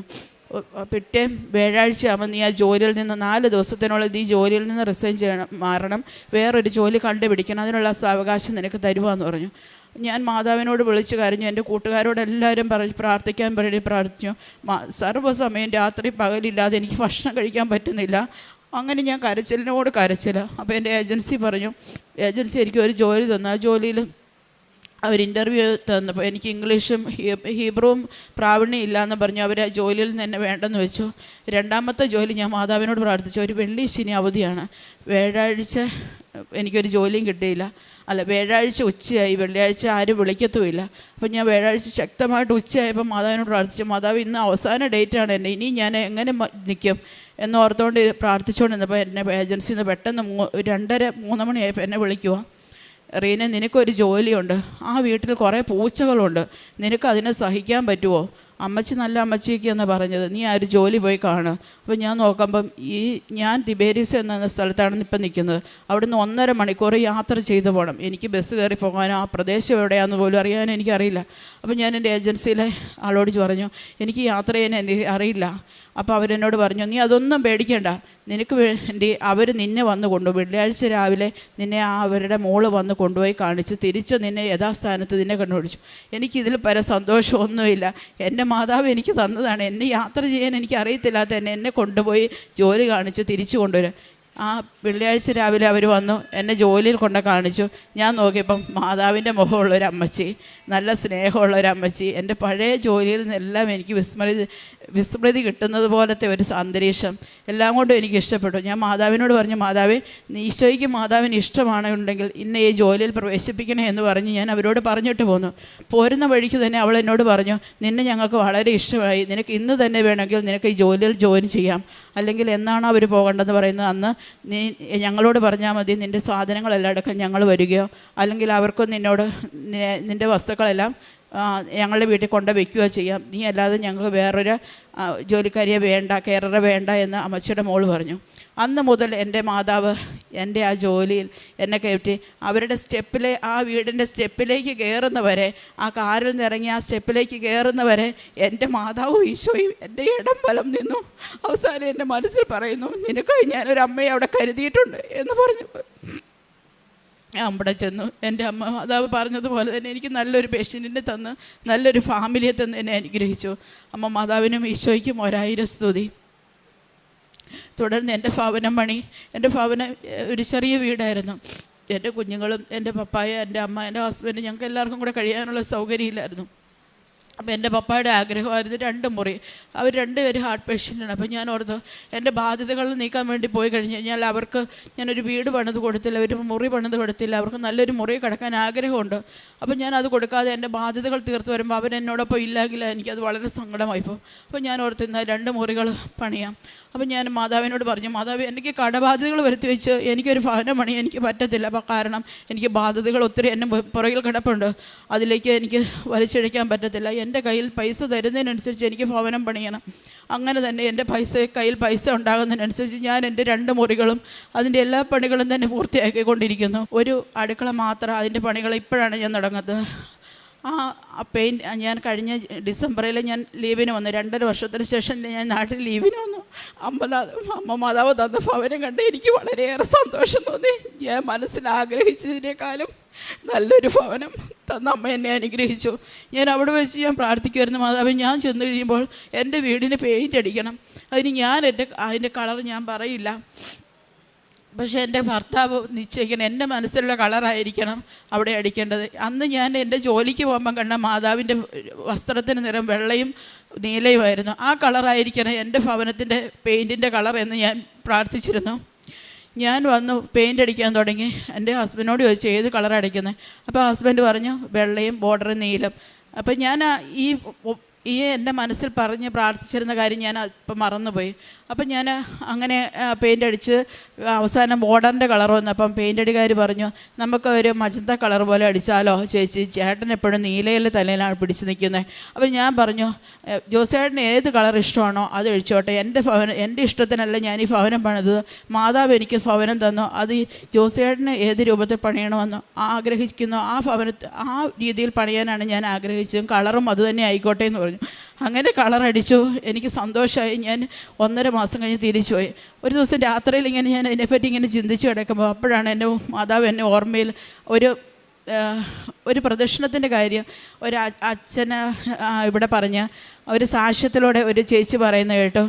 ചേച്ചി ആഗ്രഹിച്ച പോലെ കളറടിച്ച ഒരു കാര്യം, പെയിൻറ്റ് കളറടിച്ച കാര്യം പറയും. അപ്പോഴാണല്ലോ ഞാൻ ഓർത്ത് എൻ്റെ മനസ്സിൽ ഞാൻ ആഗ്രഹിച്ചല്ലോ ഈ കളറായിരുന്നല്ലോ, ഇത് തന്നെയാണല്ലോ എൻ്റെ ഹസ്ബൻഡും അടിച്ചത്. ഞാൻ ദൈവത്തിന് 1000 നന്ദി പറഞ്ഞു. അതിനുശേഷം ഞാൻ അങ്ങനെ വന്ന കടങ്ങളെല്ലാം വീട്ടിൽ കൊണ്ടുവരുന്നു. എനിക്ക് ഓരോ പ്രാവശ്യം ജവമാല റാലി വരുമ്പോൾ ഞാൻ 2 വർഷമായിട്ട് ഞാൻ ആഗ്രഹിക്കുന്നു എനിക്ക് ജവമാല റാലിയിൽ സംബന്ധിക്കണം. അപ്പോൾ ഞാൻ ഓർക്കും ഞാൻ എൻ്റെ പിള്ളേരുടെ ലീവ് നോക്കിയാണല്ലോ വരുന്നത്, ഇനി അടുത്ത വർഷവും ഞാൻ ഏപ്രിൽ വരാനിരിക്കുന്നു, ഇനി പിന്നത്തെ വർഷം വേണം ഞാൻ ഒക്ടോബറിലെ ലീവിന് വരണം, ജവമാല റാലി കൂടണം എന്ന് ഞാൻ വളരെയായിട്ട് ആഗ്രഹിച്ചു. അങ്ങനെ ഇരുന്നപ്പോൾ അപ്പോഴും മാതാവ് എന്നെ ക്ഷണിച്ചു, ജവമാല റാലി നീ ഈ വർഷം തന്നെ കൂടണം, അത് മാതാവിൻ്റെ ആഗ്രഹമാണെന്ന് എനിക്ക് മനസ്സിലായി. ഞാൻ സെപ്റ്റംബർ എൻ്റെ ഹസ്ബൻഡിന് കൈക്കൊരു തളർച്ച പോലെ വന്നു. സെപ്റ്റംബർ 18-ാം തീയതി ആ തളർച്ച ഹോസ്പിറ്റലിൽ കൊണ്ട് കാണിച്ചു. അല്ല സ്ട്രോക്ക് അല്ല എന്ന് മനസ്സിലായി. പിന്നെ ന്യൂറോനെ കാണിച്ചു. ഒരാഴ്ച ഹാരിത്താസ് ഹോസ്പിറ്റലിൽ കിടന്നു. അതിനുശേഷം പൂർണ്ണമായിട്ടും കഴുത്തിന് താഴോട്ട് തളർന്നു പോയി. എൻ്റെ മാതാവിനോട് ചോദിച്ചു, മാതാവേ നീ എന്താണ് ആഗ്രഹിക്കുന്നത്, എന്നോട് കൂടെ ഉണ്ടായിട്ടും എനിക്ക് സങ്കടങ്ങൾ തരുന്നത് എന്തേ എന്ന് ഞാൻ ചോദിച്ചു. അപ്പോൾ ജോസഫ് അച്ഛൻ ഓരോ പ്രാവശ്യവും ധ്യാനത്തിൽ പ്രസംഗത്തിൽ പറയുമായിരുന്നു, ഓരോ നമുക്ക് സഹനങ്ങളും ദൈവം നമ്മളെ കൂടുതൽ സ്നേഹിച്ചുകൊണ്ടിരിക്കുകയാണ്. ഞാനത് ദൈവത്തിൻ്റെ ഇഷ്ടത്തിനും മാതാവിൻ്റെ ഇഷ്ടത്തിനുമായിട്ട് ഞാൻ അതിന് താഴ്മയോടെ സമർപ്പിച്ചു. എന്നിട്ട് മാതാവ് ഞാൻ പറഞ്ഞു, എനിക്ക് എൻ്റെ ഭർത്താവിന് എൻ്റെ കുടുംബത്തിന് ഇത് താങ്ങാനുള്ള ശക്തി വരണം. ഞാൻ എവിടെ ചെന്നാലും എൻ്റെ ഭർത്താവിനോടൊപ്പം അല്ലാതെ ഞാൻ നടന്നിട്ടില്ല. ഞാൻ തിരിച്ചു പോരുമ്പോഴും ഞാൻ നാട്ടിൽ പോരാൻ അന്ന് തീരുമാനിച്ചില്ല കേട്ടോ. അന്ന് പൈസ വേണമല്ലോ. അപ്പോൾ എൻ്റെ ഹസ്ബൻഡ് വിളിക്കുമ്പോൾ പറയും, നീ ഇപ്പോൾ വരണ്ട, കുഞ്ഞുങ്ങളുണ്ടല്ലോ അവർ നോക്കിക്കോളും, നീ പൈസ വേണ്ട, ജോലി ചെയ്താൽ പൈസ കിട്ടത്തില്ലല്ലോ. അപ്പം പിന്നെ ഇവിടുത്തെ കാര്യങ്ങളൊക്കെ നടക്കണ്ടേ, ഹോസ്പിറ്റൽ ചിലവുകളുണ്ട്. അപ്പം ഞാൻ അങ്ങനെ കരഞ്ഞു. അപ്പോൾ എൻ്റെ കൂട്ടുകാരെല്ലാവരും പല സ്ഥലങ്ങളിലേക്ക് വിളിച്ചു പറഞ്ഞ് പ്രാർത്ഥന, കൃപാസനത്തിലെ പ്രാർത്ഥന, എല്ലാവരും ഒത്തിരി പ്രാർത്ഥനകൾ നടത്തിക്കൊണ്ടിരിക്കുന്നു. അപ്പോൾ അങ്ങനെ ഇരിക്കുമ്പോൾ എൻ്റെ സോണിയെ ഞാൻ വിളിച്ചു, എടി ഞാൻ എന്നെ ചെയ്യേണ്ടത്. അപ്പോൾ സോണി എന്നോട് പറഞ്ഞു, വിജയകുമാർ സാറിൻ്റെ നമ്പർ എൻ്റെ കയ്യിലുണ്ട്, നീ വിജയകുമാർ സാറിനെ ഒന്ന് വിളിച്ചു നോക്ക്, സാർ എന്ത് പറയുന്നു അതുപോലെ നീ ചെയ്യുക എന്ന് പറഞ്ഞു. അപ്പം ഞാൻ സാറിനെ വിളിച്ചു രാവിലെ. സാറിനെ വിളിച്ച് കഴിയുമ്പോൾ സാറ് എടുത്തു. അപ്പോൾ സാറിനോട് ഇപ്പോൾ ഈ കാര്യങ്ങളൊക്കെ പറഞ്ഞപ്പോൾ സാർ എന്നോട് ചോദിച്ചു, നീ ഇവിടെ പൈസയ്ക്ക് വേണ്ടിയിട്ട് നിൽക്കുന്നോ? നീ നിൻ്റെ ഭർത്താവിൻ്റെ അടുക്കലേക്ക് പോ, നിൻ്റെ ഭർത്താവിന് നിന്നെ കൊണ്ട് ആവശ്യമുണ്ട്, നീ പോയി പ്രാർത്ഥിക്കുക, നിനക്ക് നിൻ്റെ ഭർത്താവിൻ്റെ അടുത്ത് അരികിൽ നിന്ന് വേണം നീ പ്രാർത്ഥിക്കാൻ, നീ വേഗം തിരിച്ചു പോ എന്ന് പറഞ്ഞു. അപ്പോൾ ഞാൻ ഉടനെ തന്നെ അപ്പം തന്നെ ഞാൻ എൻ്റെ കൂട്ടുകാരോട് വിളിച്ചു പറഞ്ഞു, എൻ്റെ കയ്യിൽ ഒറ്റ പൈസയില്ല, എൻ്റെ ഈ ടിക്കറ്റ് എടുക്കാൻ പോലും എൻ്റെ ഈ പൈസയില്ല, ഞാൻ എന്ത് ചെയ്യും? എനിക്ക് നാട്ടിൽ പോകണം. എൻ്റെ ഹസ്ബൻഡിന് ഇത്ര അവസ്ഥയിലാണ്, ഞാൻ നാട്ടിൽ പോകാതിരിക്കാൻ പറ്റത്തില്ല. ഞാൻ പോലും അറിയത്തില്ല എൻ്റെ അമ്മ മാതാവ് ഓരോ രൂപത്തിൽ എൻ്റെ ഓരോ കൂട്ടുകാരും ഞാൻ അറിയാതെ തന്നെ എൻ്റെ അക്കൗണ്ടിലേക്ക് പണം ഒഴുകിക്കൊണ്ടിരുന്നു. എൻ്റെ ഫാമിലിയോട് പറഞ്ഞപ്പോൾ അവർ പറഞ്ഞു, നീ എത്രയും പെട്ടെന്ന് നിൻ്റെ ഭർത്താവിൻ്റെ അടുക്ക പോകണം, അത് ഞങ്ങൾക്കും അത് ഇഷ്ടമാണ്, അവനെ ശുശ്രൂഷിക്കേണ്ട സമയമാണ്, നീ പെട്ടെന്ന് പൊക്കോ എന്ന് പറഞ്ഞ് അവർ ഒരു ദിവസം കൊണ്ട് എൻ്റെ പേപ്പർ വർക്കുകളെല്ലാം എനിക്ക് ശരിയാക്കി തന്നു. പിറ്റേ ദിവസം തന്നെ ഒരു ചേട്ടനാണെങ്കിൽ പൈസ പോലും കൊടുത്തില്ല. ഒരു ചേട്ടൻ എനിക്ക് ടിക്കറ്റ്, ഞാൻ പറഞ്ഞു, ചേട്ടാ 10-ാം തീയതി എൻ്റെ കൂട്ടുകാർക്ക് പൈസ കിട്ടത്തുള്ളൂ, ആ സമയത്ത് ഞാൻ പൈസ തരികയുള്ളൂ, ഇപ്പോൾ എൻ്റെ കയ്യിലിരിക്കുന്ന പൈസ എനിക്ക് ആശുപത്രി ചിലവുകൾക്ക് വേണം. ചേട്ടൻ പറഞ്ഞു, റീന നീ ധൈര്യമായിട്ട് പൊക്കോ, എന്നോട് ഞാൻ പൈസ ഒന്നും ചെയ്യുന്നത്, നിൻ്റെ കയ്യിലുണ്ടാകുന്ന പോലെ നീ എനിക്ക് ടിക്കറ്റിന് തന്നാൽ മതി. അങ്ങനെ ഞാൻ 10-ാം തീയതി കഴിഞ്ഞപ്പോൾ ഒക്ടോബർ 10-നാണ് ആ ചേട്ടന് ഞാൻ പൈസ ഇട്ട് കൊടുത്തത്. അതിനുശേഷം എൻ്റെ ആശുപത്രിയിൽ ഞാൻ അവിടെ ഇസ്രയേലിലായിരുന്നപ്പോൾ തന്നെ പോരുന്നതിൻ്റെ തലേദിവസം ഒരു ദിവ്യകാരുണ്യ ആരാധന കൂടി. ആ ആരാധന സമയത്ത് ഞാൻ കരഞ്ഞ് എൻ്റെ ഹസ്ബൻഡിനെ സമർപ്പിച്ച് പ്രാർത്ഥിച്ചുകൊണ്ടിരിക്കുക. അപ്പം ഞാൻ നോക്കുമ്പം എൻ്റെ ഹസ്ബൻഡിൻ്റെ ബെഡിന് അടുത്ത് വലത് സൈഡിൽ ഈശോ വന്ന് നിൽക്കുന്നു. ഈശോയുടെ ഇടത് കൈ എൻ്റെ ഹസ്ബൻഡിൻ്റെ വലത് കൈക്കകത്ത്, ഹസ്ബൻഡിൻ്റെ വലത് കൈയും ഈശോയുടെ വലത് കൈ കൊണ്ട് കഴുത്തിന് താഴോട്ട് തടവിക്കൊണ്ടിരിക്കുന്നു.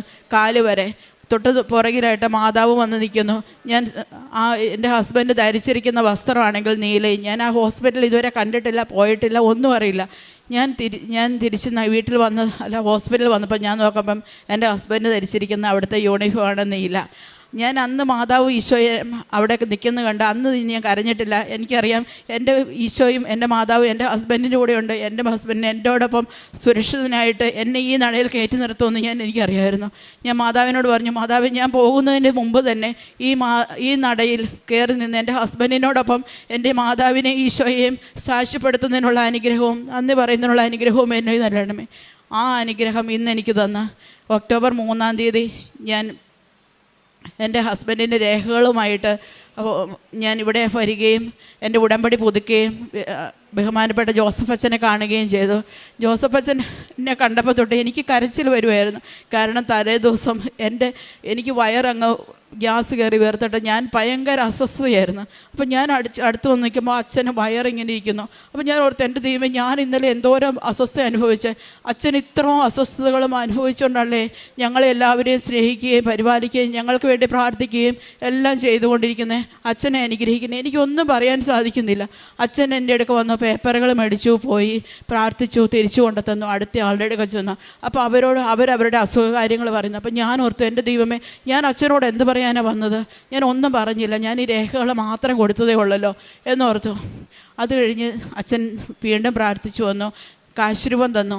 അപ്പം ഞാൻ എൻ്റെ മനസ്സിൽ ഓർത്ത് അച്ഛനോടൊന്ന് പറയാം, അച്ഛാ എൻ്റെ ഹസ്ബൻഡ് എൻ്റെ കൂടെ നടന്നു വരണം കേട്ടോ എന്നും അച്ഛനോട് പറഞ്ഞു. അച്ഛൻ വീണ്ടും ആ ഫോട്ടോയും ആ രേഖകളും വാങ്ങിച്ചുകൊണ്ട് ഒന്നുകൂടെ മാതാവിൻ്റെ ഈശോയുടെ ഇടയ്ക്കും കൊണ്ട് പ്രാർത്ഥിച്ചു, തിരിച്ചു കൊണ്ട് തന്നു. നീ പോയിക്കൊള്ളൂ എന്ന് പറഞ്ഞു. ഞാൻ തിരിച്ച് പുറത്തേക്ക് ഇറങ്ങി വന്നപ്പോൾ ഞാൻ ഓർത്തു, ഉടമ്പടിക്ക് ഇനിയും സമയമുണ്ട്, എന്നാൽ ഒന്ന് കുമ്പസാരിച്ചിട്ട് വരാം. കുമ്പസാരിക്കാൻ പുറത്തേക്ക് ഇറങ്ങി സെക്യൂരിറ്റി ചേട്ടനോട് ചോദിച്ചു, സെക്യൂരിറ്റി ചേട്ടാ എവിടെയാണ് കുമ്പസാരം നടക്കുന്നത്, എനിക്കൊന്ന് കുമ്പസാരിക്കണം. അപ്പോൾ അടുത്ത് നിന്ന് ഒരു ചേച്ചി എന്നോട് പറഞ്ഞു, വാ മോളെ നമുക്ക് കുമ്പസാരിക്കാൻ പോകാം. അപ്പോൾ ചേച്ചി ഉടനെ കുടയൊക്കെ നിവർത്തി കുമ്പസാരിപ്പിക്കാൻ എന്നെ കൊണ്ട്. അപ്പോൾ പോകുന്ന വഴിക്ക് എന്നോട് വർത്താനമൊക്കെ പറഞ്ഞു, ഒന്നും സാരമില്ല, നിൻ്റെ സുഖമാകും എന്നൊക്കെ പറഞ്ഞു. അങ്ങനെ ഞങ്ങൾ കുമ്പസാരിക്കാൻ അവിടെ ചെന്നപ്പോൾ അച്ഛൻ അവിടെ കുമ്പസാരം നിർത്തി റെസ്റ്റിന് വേണ്ടി പോയേക്കും. അപ്പം ഞാൻ ആ നട അങ്ങ് കയറി ചെല്ലുമ്പം അച്ഛൻ ഇറങ്ങി വരികയാണ്. അച്ഛനോട് ഞാൻ പറഞ്ഞു, അച്ഛൻ ഞാനിങ്ങനെ വന്നതാണ്, ഞാൻ കുമ്പസാരിച്ചിട്ട് ഒത്തിരി നാളുകളായി, എനിക്ക് കുമ്പസാരിക്കണമെന്ന് പറഞ്ഞു. അച്ഛൻ എന്നെ കുമ്പസാരിപ്പിച്ചു. ഞാൻ തിരിച്ചു വന്ന് ഉടമ്പടി എടുത്തു കഴിഞ്ഞതിന് ശേഷം ഒരു സിസ്റ്ററിനെ എടുക്കാൻ ചെന്നപ്പോൾ സിസ്റ്റർ എന്നോട് പറഞ്ഞു, എന്നെ നിനക്ക് ഇത്ര സങ്കടം? അപ്പം ഞാൻ പറഞ്ഞു, എൻ്റെ ഹസ്ബൻഡിന് ഈ വയ്യാതെയാണ്, എനിക്കാണ് ഒരു ആഗ്രഹമുണ്ട്, അടുത്ത ജവമാല റാലിക്കെങ്കിലും എൻ്റെ ഹസ്ബൻഡ് പങ്കെടുക്കാൻ എനിക്ക് ആഗ്രഹമുണ്ട്. അപ്പോൾ എന്നോട് ചോദിച്ചു, ഇപ്രാവശ്യം നിനക്ക് ആഗ്രഹമില്ലേ? ഞാൻ പറഞ്ഞു, ഇപ്രാവശ്യം ആഗ്രഹമുണ്ട്, നീ ഈശോയോട് ചെന്ന് പറഞ്ഞിട്ട് പോക്കോ, ഇപ്രാവശ്യം നിൻ്റെ കൂടെ നിൻ്റെ ഹസ്ബൻഡ് ജവമാല റാലിയിൽ പങ്കുചേരും. അങ്ങനെ ഞങ്ങൾ ജവമാല റാലിയിൽ വന്ന് എൻ്റെ കുഞ്ഞുങ്ങളും ഞാനും എൻ്റെ ചേച്ചിയോടൊപ്പം ഞങ്ങൾ ഫുള്ള് നടന്നു വന്നു കഴിഞ്ഞു. പക്ഷേ എൻ്റെ ഹസ്ബൻഡ് ആ സമയം, ആ രാവിലെ തൊട്ട് വൈകുന്നേരം വരെ അർത്തങ്കപ്പള്ളിയിൽ എൻ്റെ ഹസ്ബൻഡ് ഞങ്ങളെ നോക്കി അവിടെ വണ്ടിയിൽ തന്നെ ഇരിപ്പുണ്ടായിരുന്നു. കാരണം വണ്ടിയിൽ നിന്ന് കയറ്റി ഇരുത്തി കഴിഞ്ഞാൽ ഇറങ്ങാൻ ഒരാൾ വേണം. അതുകൊണ്ട് പുള്ളി ആ കാറിൽ തന്നെ ഇരുന്ന് സമയം ചിലവാക്കി പ്രാർത്ഥിച്ചുകൊണ്ടിരുന്നു. അങ്ങനെ എൻ്റെ ആഗ്രഹവും ജവമാല റാലിയും വരാനുള്ള ആഗ്രഹവും സാധിച്ചു. ഇന്ന് മാതാവിൻ്റെ അടുക്ക വന്ന് സാക്ഷ്യം പറഞ്ഞ് എൻ്റെ ഭർത്താവിനെ മാതാവിൻ്റെ അടുക്കലേക്ക് സമർപ്പിക്കുന്നു, എൻ്റെ കുഞ്ഞുങ്ങളെ സമർപ്പിക്കുന്നു, എൻ്റെ മാതാപിതാക്കളെ സമർപ്പിക്കുന്നു, എൻ്റെ ജോലിയെ സമർപ്പിക്കുന്നു.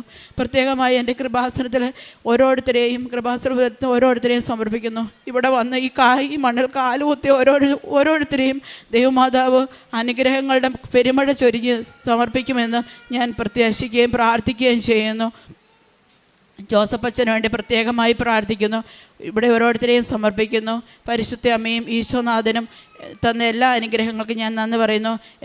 എനിക്ക് സഹായിച്ച എൻ്റെ കൂട്ടുകാർക്കും എന്നെ സഹായിക്കുകയും പ്രാർത്ഥിക്കുകയും ചെയ്ത ഓരോരുത്തർക്കും വേണ്ടി ഞാൻ പ്രാർത്ഥന സമർപ്പണം നടത്തിക്കൊണ്ട് ഞാൻ എൻ്റെ വാക്കുകൾ ഈശോയ്ക്കും മാതാവിനും വേണ്ടി സമർപ്പിക്കുന്നു. ആമേൻ. എൻ്റെ കാരുണ്യ പ്രവർത്തനങ്ങൾ എന്ന് പറഞ്ഞു കഴിഞ്ഞാൽ, ഞാൻ ജോലി ചെയ്ത അന്ന് തൊട്ട് എനിക്ക് മറ്റുള്ളവരോട് പൈസയ്ക്ക് ആവശ്യം വരുമ്പോൾ ചോദിക്കാനുള്ള ഒരു മടിയുണ്ട്. അപ്പം ഞാൻ അങ്ങനെ എനിക്കറിയാവുന്നവരെ ഞാൻ അന്ന് തൊട്ടേ സഹായിച്ചുകൊണ്ടിരുന്നു. ഞാൻ ഓരോരുത്തരോട് സംസാരിക്കുമ്പോൾ എനിക്കറിയാം അവർക്ക് ഇന്ന ആവശ്യമുണ്ട്. അവരുടെ ആവശ്യങ്ങളിലേക്ക് ഞാൻ എപ്പോഴും എനിക്ക് സഹായം ഞാൻ എത്തിച്ചു കൊടുക്കും. എൻ്റെ ഹസ്ബൻഡായാലും ഒത്തിരി പരോപകാരം പള്ളിയിലെ കാര്യങ്ങളെല്ലാം നോക്കി നടത്തുന്ന ഒരാളാണ്. അങ്ങനെ ഹസ്ബൻഡിനെ സഹായിക്കാറുണ്ട്, ഞാനും സഹായിക്കാറുണ്ട്. സാമ്പത്തികമായിട്ടും ശാരീരികമായിട്ടും പ്രാർത്ഥനാപരമായിട്ടും ഞങ്ങൾ മറ്റുള്ളവരെ സഹായിക്കുന്ന ഒരു കുടുംബം തന്നെയാണ് ഞങ്ങളുടെ കുടുംബം. അതുപോലെ എൻ്റെ പ്രേക്ഷിത പ്രവർത്തനം, ഞാൻ പത്രങ്ങൾ മേടിച്ച് വിതരണം ചെയ്യുന്നു. ഞാൻ കഴിഞ്ഞ പ്രാവശ്യം വന്നപ്പോഴായാലും ഞാൻ ഇസ്രയേലിലെ എൻ്റെ കുറേ കൂട്ടുകാർക്ക് കൊണ്ട് കൊടുത്തു. അതുപോലെ എയർപോർട്ടിലായാലും കുറേ മലയാളികൾ കണ്ടപ്പോൾ അവർക്ക് ഞാൻ എൻ്റെ കാര്യങ്ങളെല്ലാം പറഞ്ഞ് അവർക്ക് കൊടുക്കാൻ സാധിച്ചു. അതുപോലെ സാക്ഷ്യങ്ങളും ഉടമ്പടി ധ്യാനങ്ങളും ഞാൻ ഷെയർ ചെയ്യാറുണ്ട്.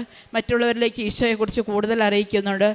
ഈശോയ്ക്കും ഇനി കൂടുതൽ ഈശോയിലെ മാതാവിൻ്റെ അനുഗ്രഹങ്ങൾ പ്രാപിക്കാൻ ഈ കൃപാസനത്തിലേക്ക് കൂടുതൽ പേരെ ആനയിക്കാനുള്ള അനുഗ്രഹം എനിക്ക് നൽകണമേ എന്ന് ഈശോയോട് ഞാൻ പ്രാർത്ഥിച്ചുകൊണ്ട് ഞാൻ ചുരുക്കുന്നു.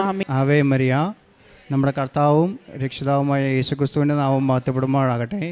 കൃപാസനം മാതാവ് വഴി ഈശോ തന്ന അനുഗ്രഹങ്ങൾക്ക് നന്ദി പറയാനാണ് ഞാനിവിടെ നിൽക്കുന്നത്. എൻ്റെ പേര് ഐവിൻ. ഞാൻ പത്തനംതിട്ട ജില്ലയിലെ മല്ലപ്പള്ളി എന്ന് പറഞ്ഞ സ്ഥലത്ത് നിന്ന് വരുന്നു. ഞാൻ മർത്തോമ സഭ അംഗമാണ്. കൃപാസനത്തെപ്പറ്റി ഞാൻ ആദ്യമായിട്ട് അറിയുന്നത് എൻ്റെ ബ്രദറും അതുപോലെ തന്നെ എൻ്റെ മമ്മിയുടെ സിസ്റ്ററും ഇവിടെ വന്ന് ഉടമ്പടി എടുത്തിട്ടുള്ളവരാണ്. അങ്ങനെയാണ് ഞാൻ കൃപാസനത്തെപ്പറ്റി ആദ്യമായിട്ട് അറിയുന്നത്. ഞാൻ ഉടമ്പടിയിൽ ജീവിക്കുവാൻ തുടങ്ങിയത് ഫെബ്രുവരി 7, 2025 മുതലാണ്. ഞാൻ ഉടമ്പടിയിൽ ജീവിക്കുക എന്ന് പറഞ്ഞത് എൻ്റെ ഉടമ്പടിക്ക് മുമ്പുള്ള ജീവിതവും ഉടമ്പടിക്ക് ശേഷമുള്ള ജീവിതവും നല്ല വ്യത്യാസമാണുള്ളത്. അതിലേക്ക് ഞാൻ കടന്നു വരാം. ഞാൻ എൻ്റെ ഫസ്റ്റ് നിയോഗമായിട്ട് വെച്ചത് എൻ്റെ മദ്യപാനം നിർത്താൻ സഹായിക്കണമെന്ന് പറഞ്ഞിട്ടാണ്. ഞാൻ എൻ്റെ മദ്യപാനം കോളേജിൽ പഠിച്ചുകൊണ്ടിരിക്കുമ്പോൾ തുടങ്ങിയതാണ്. ഇപ്പം ഏകദേശം ഒരു 10 വർഷമായി കാണും. കോളേജിൽ പഠിച്ചുകൊണ്ടിരിക്കുമ്പോൾ ഫ്രണ്ട്സിൻ്റെ കൂടെ ഒരു രസത്തിന് തുടങ്ങിയതാണ്. പക്ഷെ പലപ്പോഴും നിർത്താനായിട്ട് ഞാൻ ശ്രമിച്ചിരുന്നുവെങ്കിലും എനിക്ക് നിർത്താൻ സാധിച്ചിരുന്നില്ല. നിർത്താൻ വേണ്ടി ഞാൻ സ്പിരിച്വലി കുറേ വളരാൻ ശ്രമിച്ചു. പക്ഷെ പിന്നെയും ഓരോ പ്രലോഭനം കാരണം ഞാൻ പിന്നെയും വീണുപോയിരുന്നു. പക്ഷേ ഉടമ്പടിയിൽ ഞാൻ ദൈവമായിട്ടുള്ള ഉടമ്പടിയിൽ ജീവിച്ചു തുടങ്ങിയതിൽ പിന്നെ എനിക്ക് പല സാഹചര്യങ്ങളും അതുപോലെ തന്നെ അവസരങ്ങളും ഉണ്ടായിട്ടും എനിക്ക് മദ്യപിക്കണമെന്നൊരു ആഗ്രഹവും തോന്നിയിട്ടില്ല.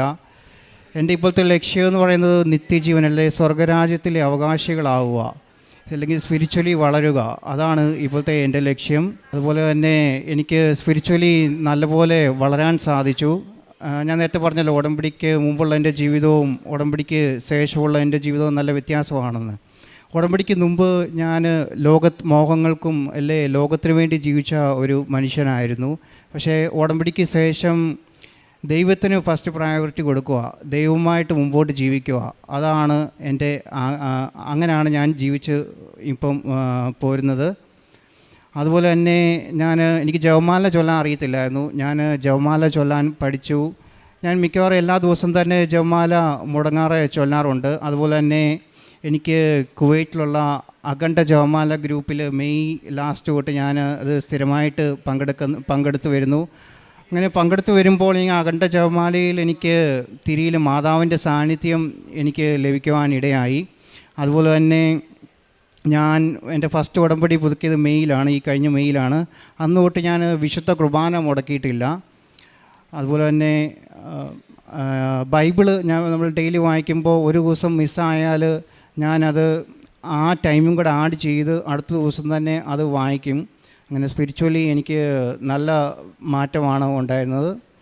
പിന്നെ എൻ്റെ അടുത്ത നിയോഗം ഞാൻ വെച്ചത് എനിക്ക് വിദേശത്തൊരു ജോലി ലഭിക്കുക എന്നുള്ള ഒരു നിയോഗമാണ് ഞാൻ വെച്ചത്. ഞാൻ വിദേശത്ത് നേരത്തെ വർക്ക് ചെയ്തിരുന്ന ആളാണ്. ഫാമിലി ഇഷ്യൂ കാരണം എനിക്ക് നാട്ടിൽ വരേണ്ടി വന്നു.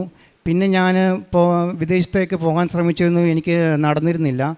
ഞാൻ മെഡിക്കൽ ഫീൽഡ് അല്ലാത്തതുകൊണ്ട് എനിക്ക് നാട്ടിൽ നിന്ന് ഡയറക്റ്റ് അപ്ലൈ ചെയ്ത് വിദേശത്ത് ജോലി ലഭിക്കുക അത് ഭയങ്കര ഡിഫിക്കൽട്ടായിരുന്നു. ഒന്നെങ്കിൽ ഞാൻ GCC കൺട്രീസിലാണ് നോക്കിക്കൊണ്ടിരുന്നത്. ഒന്നെങ്കിൽ വിസിറ്റിംഗ് വിസ എടുത്ത് അവിടെ പോയി അപ്ലൈ ചെയ്യണം, അല്ലെങ്കിൽ അതുപോലെ നല്ല മെറിറ്റ് ഉണ്ടാവണം, അല്ലെങ്കിൽ ഡയറക്റ്റ് നാട്ടിൽ എന്തെങ്കിലും ഡയറക്റ്റ് ക്ലയൻറ്റ് ഇൻ്റർവ്യൂ വരുമ്പോൾ അത് അറ്റൻഡ് ചെയ്ത് കയറി പോകണം, അല്ലെങ്കിൽ ആരുടെയും ഡയറക്റ്റ് റെഫറൻസ് ത്രൂ കയറി പോകണം. വിസിറ്റിംഗ് വിസ എടുത്ത് പുറത്ത് പോയി അപ്ലൈ ചെയ്യാനുള്ള സാമ്പത്തിക ബുദ്ധിമുട്ട് കാരണം എനിക്ക് അത് സാധിച്ചിരുന്നില്ല. പക്ഷേ ലൂക്കോസ് 1:37 ആ വചനത്തിൻ്റെ ശക്തിയാൽ ദൈവത്തിന് ഒന്നും അസാധ്യമല്ലോ. അപ്പോൾ ആ വചനത്തിൻ്റെ ശക്തിയാൽ ഞാൻ മാതാവിനോട് ചേർന്ന് ഇങ്ങനെ ഓൺലൈനിൽ അപ്ലൈ ചെയ്തുകൊണ്ടിരുന്നു. ഓൺലൈൻ അപ്ലൈ ചെയ്യുന്നു, പിന്നെ റിജക്ഷൻ വരുന്നു, ഓൺലൈൻ അപ്ലൈ ചെയ്യുന്നു, റിജക്ഷൻ വരുന്നു. ഇത് തന്നെയാണ് സംഭവിച്ചുകൊണ്ടിരുന്നത്. അങ്ങനെ എനിക്ക് ഒരു ഡയറക്റ്റ് ക്ലയൻറ്റ് ഇൻ്റർവ്യൂ നാട്ടിൽ എനിക്ക് ഒരു റിലേറ്റീവ്സ് ത്രൂ അറ്റൻഡ് ചെയ്യാനിടയായി. അങ്ങനെ ഞാനത് ഡയറക്റ്റ് ക്ലയൻറ്റ് ഇൻ്റർവ്യൂ അറ്റൻഡ് ചെയ്തു. പക്ഷേ എനിക്ക് വിശുദ്ധ നമ്മുടെ ഉടമ്പടി നേർച്ച വസ്തുക്കളായ ഉപ്പ് അതൊക്കെ എനിക്ക് അവിടെ പോയി ഉപയോഗിക്കണം, ദൈവത്തിന് സമർപ്പിക്കണം എന്നൊക്കെ ആഗ്രഹം ഉണ്ടായിരുന്നു. പക്ഷേ ഇൻ്റർവ്യൂവിന് കയറി ചെന്നു. ഞാൻ രജിസ്ട്രേഷൻ ചെയ്യുന്നതിന് മുമ്പ് തന്നെ എൻ്റെ CV നോക്കിയിട്ട് റിജക്റ്റ് ആയെന്ന് പറഞ്ഞു. പക്ഷെ എനിക്കത് വലിയ വിഷമമായിരുന്നുണ്ടായിരുന്നത്. എനിക്ക് ഉടമ്പടി നേർച്ച വസ്തുക്കൾ ഉപയോഗിക്കാൻ പറ്റിയില്ലല്ലോ എന്ന് വെച്ച്. അത് കഴിഞ്ഞിട്ടും ഞാൻ എൻ്റെ വിശ്വാസം മാതാവ് എനിക്ക് ബെസ്റ്റ് ചെയ്തെടുത്തുള്ളൂ എന്ന വിശ്വാസത്തിൽ ഞാൻ മുമ്പോട്ട് പോന്നു. അത് കഴിഞ്ഞ് എൻ്റെ ഫസ്റ്റ് ഉടമ്പടി പുതുക്കിയതിന് ശേഷം ഞാൻ കഴിഞ്ഞ ജൂണിൽ ബഹുമാനപ്പെട്ട ജോസഫ് അച്ഛനെ കാണുവാനും അതുപോലെ തന്നെ അച്ഛൻ്റെ കൈവപ്പ് ശുശ്രൂഷ എനിക്ക് ലഭിച്ചു. അത് കഴിഞ്ഞിട്ട് എനിക്ക് നാട്ടിലെ 2 ഡയറക്റ്റ് ക്ലയൻറ്റ് ഇൻ്റർവ്യൂ അറ്റൻഡ് ചെയ്യാൻ ചാൻസ് കിട്ടി. അതിലും ഞാൻ റിജക്റ്റായി. പക്ഷേ അങ്ങനെ ടെൻഷനായിരിക്കുമ്പോൾ ഞാൻ നന്മ നിറഞ്ഞ മറിയുമേ ഇങ്ങനെ ചൊല്ലിക്കൊണ്ട് വരുമ്പം മാതാവ് എന്നോട്, എൻ്റെ മാതാവ് തന്നെയാണ് അത് എൻ്റെ മനസ്സിൽ തോന്നിച്ചതെന്ന് ഞാൻ പരിപൂർണമായിട്ട് വിശ്വസിക്കുന്നു. മാതാവ് എന്നെ തോന്നിപ്പിച്ചത് മാതാവ് ഗബ്രിയേൽ ദൂതനോട് പറഞ്ഞ ആ ഒരു വാക്യങ്ങളാണ്. ഇതാ ഞാൻ കർത്താവിൻ്റെ ദാസി, നിൻ്റെ വാക്ക് പോലെ എന്നിൽ നിറവേറട്ടെ എന്ന്. അപ്പം എൻ്റെ മനസ്സിൽ തോന്നിയത് ദൈവത്തിൻ്റെ ഹിതം അതെന്തോ ആയാലും നിറവേറട്ടെ. ഇപ്പം എനിക്ക് വിദേശത്ത് പോകാനല്ല, നാട്ടിലാണെങ്കിൽ അത് തന്നെ ദൈവത്തിൻ്റെ ഹിതം അങ്ങനെ തന്നെ നിറവേറട്ടെ എന്ന് പറഞ്ഞ് ഞാൻ പിന്നെ ഡേറ്റ് ഇട്ട് അപ്ലൈ ചെയ്ത് എൻ്റെ രണ്ടാമത്തെ ഉടമ്പടി പുതുക്കിയതിന് ശേഷം ഞാൻ ഡേറ്റ് ഇട്ട് അപ്ലൈ ചെയ്യാൻ തുടങ്ങി. 1 മാസം മുമ്പോട്ടുള്ള ഡേറ്റ് ഇട്ടാണ് ഞാൻ അപ്ലൈ ചെയ്ത് തുടങ്ങിയത്. ഞാൻ മാക്സിമം അപ്ലൈ ചെയ്തു. 1 മാസം ഞാൻ അറൗണ്ട് ഒരു 300 ജോബ് അപ്ലൈ ചെയ്തു. അതിൻ്റെ വിശ്വാസത്തിൻ്റെ ഇതിൽ ഞാൻ ചെയ്തതാണ്. ഞാൻ മൊത്തം ദൈവത്തിനോട് സമർപ്പിച്ച് ഞാൻ ചെയ്തു. ദൈവമേ, എനിക്കിതിലൊന്നും എൻ്റെ മെറിറ്റിൽ എനിക്കൊന്നും നേടാൻ സാധിക്കത്തില്ല. ദൈവത്തിൻ്റെ കൃപയാലല്ലാതെ, ദൈവത്തിൻ്റെ അനുഗ്രഹത്താലല്ലാതെ എനിക്കത് നേടാൻ സാധിക്കുകയില്ല എന്ന് പറഞ്ഞ് ഞാനത് അപ്ലൈ ചെയ്തു പോന്നു. അതിൻ്റെ ഇടയ്ക്കും ഒരു ഡയറക്റ്റ് ക്ലയൻറ്റ് ഇൻ്റർവ്യൂ നടന്നു, അതിലും റിജക്റ്റായി. അത് കഴിഞ്ഞിട്ട് ആ ഡേറ്റ് കഴിഞ്ഞിട്ടും എനിക്ക് ഒരു കോളും ഒരു ഇൻ്റർവ്യൂ കോളോ ഒന്നും വന്നിട്ടില്ലായിരുന്നു. പക്ഷേ ആ ഡേറ്റ് ഇട്ട് സെപ്റ്റംബറിലാണ് ഞാൻ ഡേറ്റ് ഇട്ട് പ്രാർത്ഥിച്ച് വന്നത്. പക്ഷേ ഞാൻ സെപ്റ്റംബറിൽ ഞാൻ മാതാവിനോട് പറഞ്ഞത്, മാതാവേ സെപ്റ്റംബറായി, എനിക്ക് ഒക്ടോബറിൽ എനിക്ക് അഖണ്ഡ ജപമാലയിൽ പങ്കെടുക്കണമെന്നുണ്ട്, അത് വലിയ ആഗ്രഹമാണ്. ഇപ്പോൾ ഞാൻ ഡേറ്റ് ഇട്ട് പ്രാർത്ഥിച്ച് എനിക്ക് അത് കിട്ടിയാലും അതിൻ്റെ പ്രോസസ്സിങ്ങൊക്കെ കഴിഞ്ഞിട്ട് മാതാവ് എനിക്ക് അഖണ്ഡ ജപമാലയിൽ പങ്കെടുത്ത് അതിന് ശേഷം മാത്രമേ എനിക്ക് ആ ഒരു ജോലി തരാവൂ എന്ന്. പക്ഷേ അങ്ങനെ ഞാൻ പ്രാർത്ഥിക്കുന്നുണ്ടായിരുന്നു. അങ്ങനെ ഡേറ്റ് ഇട്ട് അപ്ലൈ ചെയ്ത് വന്നു. ലാസ്റ്റിലും എനിക്ക് കിട്ടിയില്ല. പിന്നെ അത് കഴിഞ്ഞിട്ട് ദൈവത്തിൻ്റെ ഹിതം അതെന്തോ ആണേലും എൻ്റെ ജീവിതത്തിൽ നിറവേറുമാറാകട്ടെ എന്ന് പറഞ്ഞ് ഞാൻ മുമ്പോട്ട് പോന്നു. അത് കഴിഞ്ഞ് ഞാൻ നാട്ടിലും അപ്ലൈ ചെയ്തു. 2 ജോബ് അപ്ലൈ ചെയ്തു, ഇൻ്റർവ്യൂവിന് വിളിച്ചു, അത് കിട്ടിയില്ല. പക്ഷേ ഞാൻ ഡേറ്റ് ഇട്ട് അപ്ലൈ ചെയ്ത ആ ജോബ് ഒരു 2-3 പേര് എന്നെ വിളിച്ചു, ജസ്റ്റ് നോർമലി കാര്യങ്ങളൊക്കെ ചോദിച്ചു, എവിടെയാണ്, ഇപ്പോൾ നാട്ടിലാണോ, എന്തോ ആ കാര്യങ്ങൾ ഡീറ്റെയിൽസ് ചോദിച്ചു. പക്ഷേ ഞാനത് സീരിയസ് ആയിട്ടൊന്നും എടുത്തില്ല. പക്ഷേ അത് കഴിഞ്ഞിട്ട് എനിക്ക് പെട്ടെന്ന് ഒരു കോള്, എനിക്ക് മെസ്സേജ് വരികയും ഞാൻ ഓൺലൈൻ ഇൻ്റർവ്യൂവിന് ഷോർട്ട് ലിസ്റ്റ് ആയിട്ടുണ്ടെന്ന് പറയുകയും ചെയ്തു. അപ്പോൾ തന്നെ എനിക്ക് ഇത് മാതാവ് ഇടപെട്ടതാണെന്ന് ഞാൻ പരിപൂർണ്ണമായിട്ട് വിശ്വസിച്ചു. കാര്യം ഇങ്ങനെ നാട്ടിൽ നിന്ന് ഇങ്ങനെ ഓൺലൈൻ ഇൻ്റർവ്യൂ ഇങ്ങനെ അവർ സെലക്ട് ചെയ്യുന്നത് വളരെ ചുരുക്കമാണ്. അങ്ങനെ അത്രയും മെറിറ്റൊന്നും എനിക്കില്ല. അങ്ങനെ ഞാനത് ഇൻ്റർവ്യൂ അറ്റൻഡ് ചെയ്യുന്നതിന് മുമ്പേ ഞാൻ ഓൺലൈനാണ് അറ്റൻഡ് ചെയ്തത്. അപ്പം ഞാൻ എൻ്റെ മൊബൈലിൽ എൻ്റെ ബാക്ക് സൈഡിൽ ഉടമ്പടി തൈലം കുരിശടയാളത്തിൽ വരച്ചിട്ട് അതിനു മുമ്പെല്ലാം ഞാൻ വിശ്വാസ പ്രമാണം മാത്രമേ ഞാൻ ചൊല്ലത്തുള്ളായിരുന്നു. ഈ പ്രാവശ്യം ഞാൻ പ്രത്യക്ഷീകരണ പ്രാർത്ഥനയും വിശ്വാസ പ്രമാണം ചൊല്ലി എൻ്റെ കാശുരൂപം കൈ വച്ചിട്ട്, മാതാവേ, അമ്മ ഈ ഇൻ്റർവ്യൂവിന് എനിക്ക് പകരമായിട്ട് പറയണം എന്ന് പറഞ്ഞിട്ട് ഞാൻ അത് അപ്ലൈ ചെയ്തു. ഇൻ്റർവ്യൂ ഒന്നും കുഴപ്പമില്ലായിരുന്നു, അങ്ങനെ അറ്റൻഡ് ചെയ്തു. പക്ഷേ അവർ ഫൈനൽ റിസൾട്ട് വന്നിട്ടില്ലായിരുന്നു. അവർ പറയാമെന്ന് പറഞ്ഞു. അടുത്ത ആഴ്ചയും ഞാൻ ഫോളോ അപ്പ് ചെയ്തു. അവർ പിന്നെയും പറയാമെന്ന് പറഞ്ഞു. അങ്ങനെ കഴിഞ്ഞ 4-ാം തീയതി എനിക്ക് ദൈവം സഹായിച്ച് ഓഫർ ലെറ്റർ വരികയും ഞാൻ ഈ 18-ാം തീയതി എനിക്ക് വിസയും ബാക്കി കാര്യങ്ങളും എല്ലാം റെഡിയായി. ഞാൻ ഈ 18-ാം തീയതി ഞാൻ UAE-യിലാണ് എനിക്ക് ജോലി ലഭിച്ചത്. ഞാൻ ഈ 18-ാം തീയതി ഞാൻ UAE-യിലേക്ക് പോവും. ഇത്രയും അനുഗ്രഹങ്ങളും അതുപോലെ തന്നെ ഞാൻ ഫസ്റ്റ് തൊട്ട് ഞാൻ ജോലി അപ്ലൈ ചെയ്യുന്ന സമയത്തെല്ലാം എൻ്റെ മാതാവിൻ്റെ കാശുരൂപം ഞാൻ മുറുകെ പിടിച്ചിട്ട്,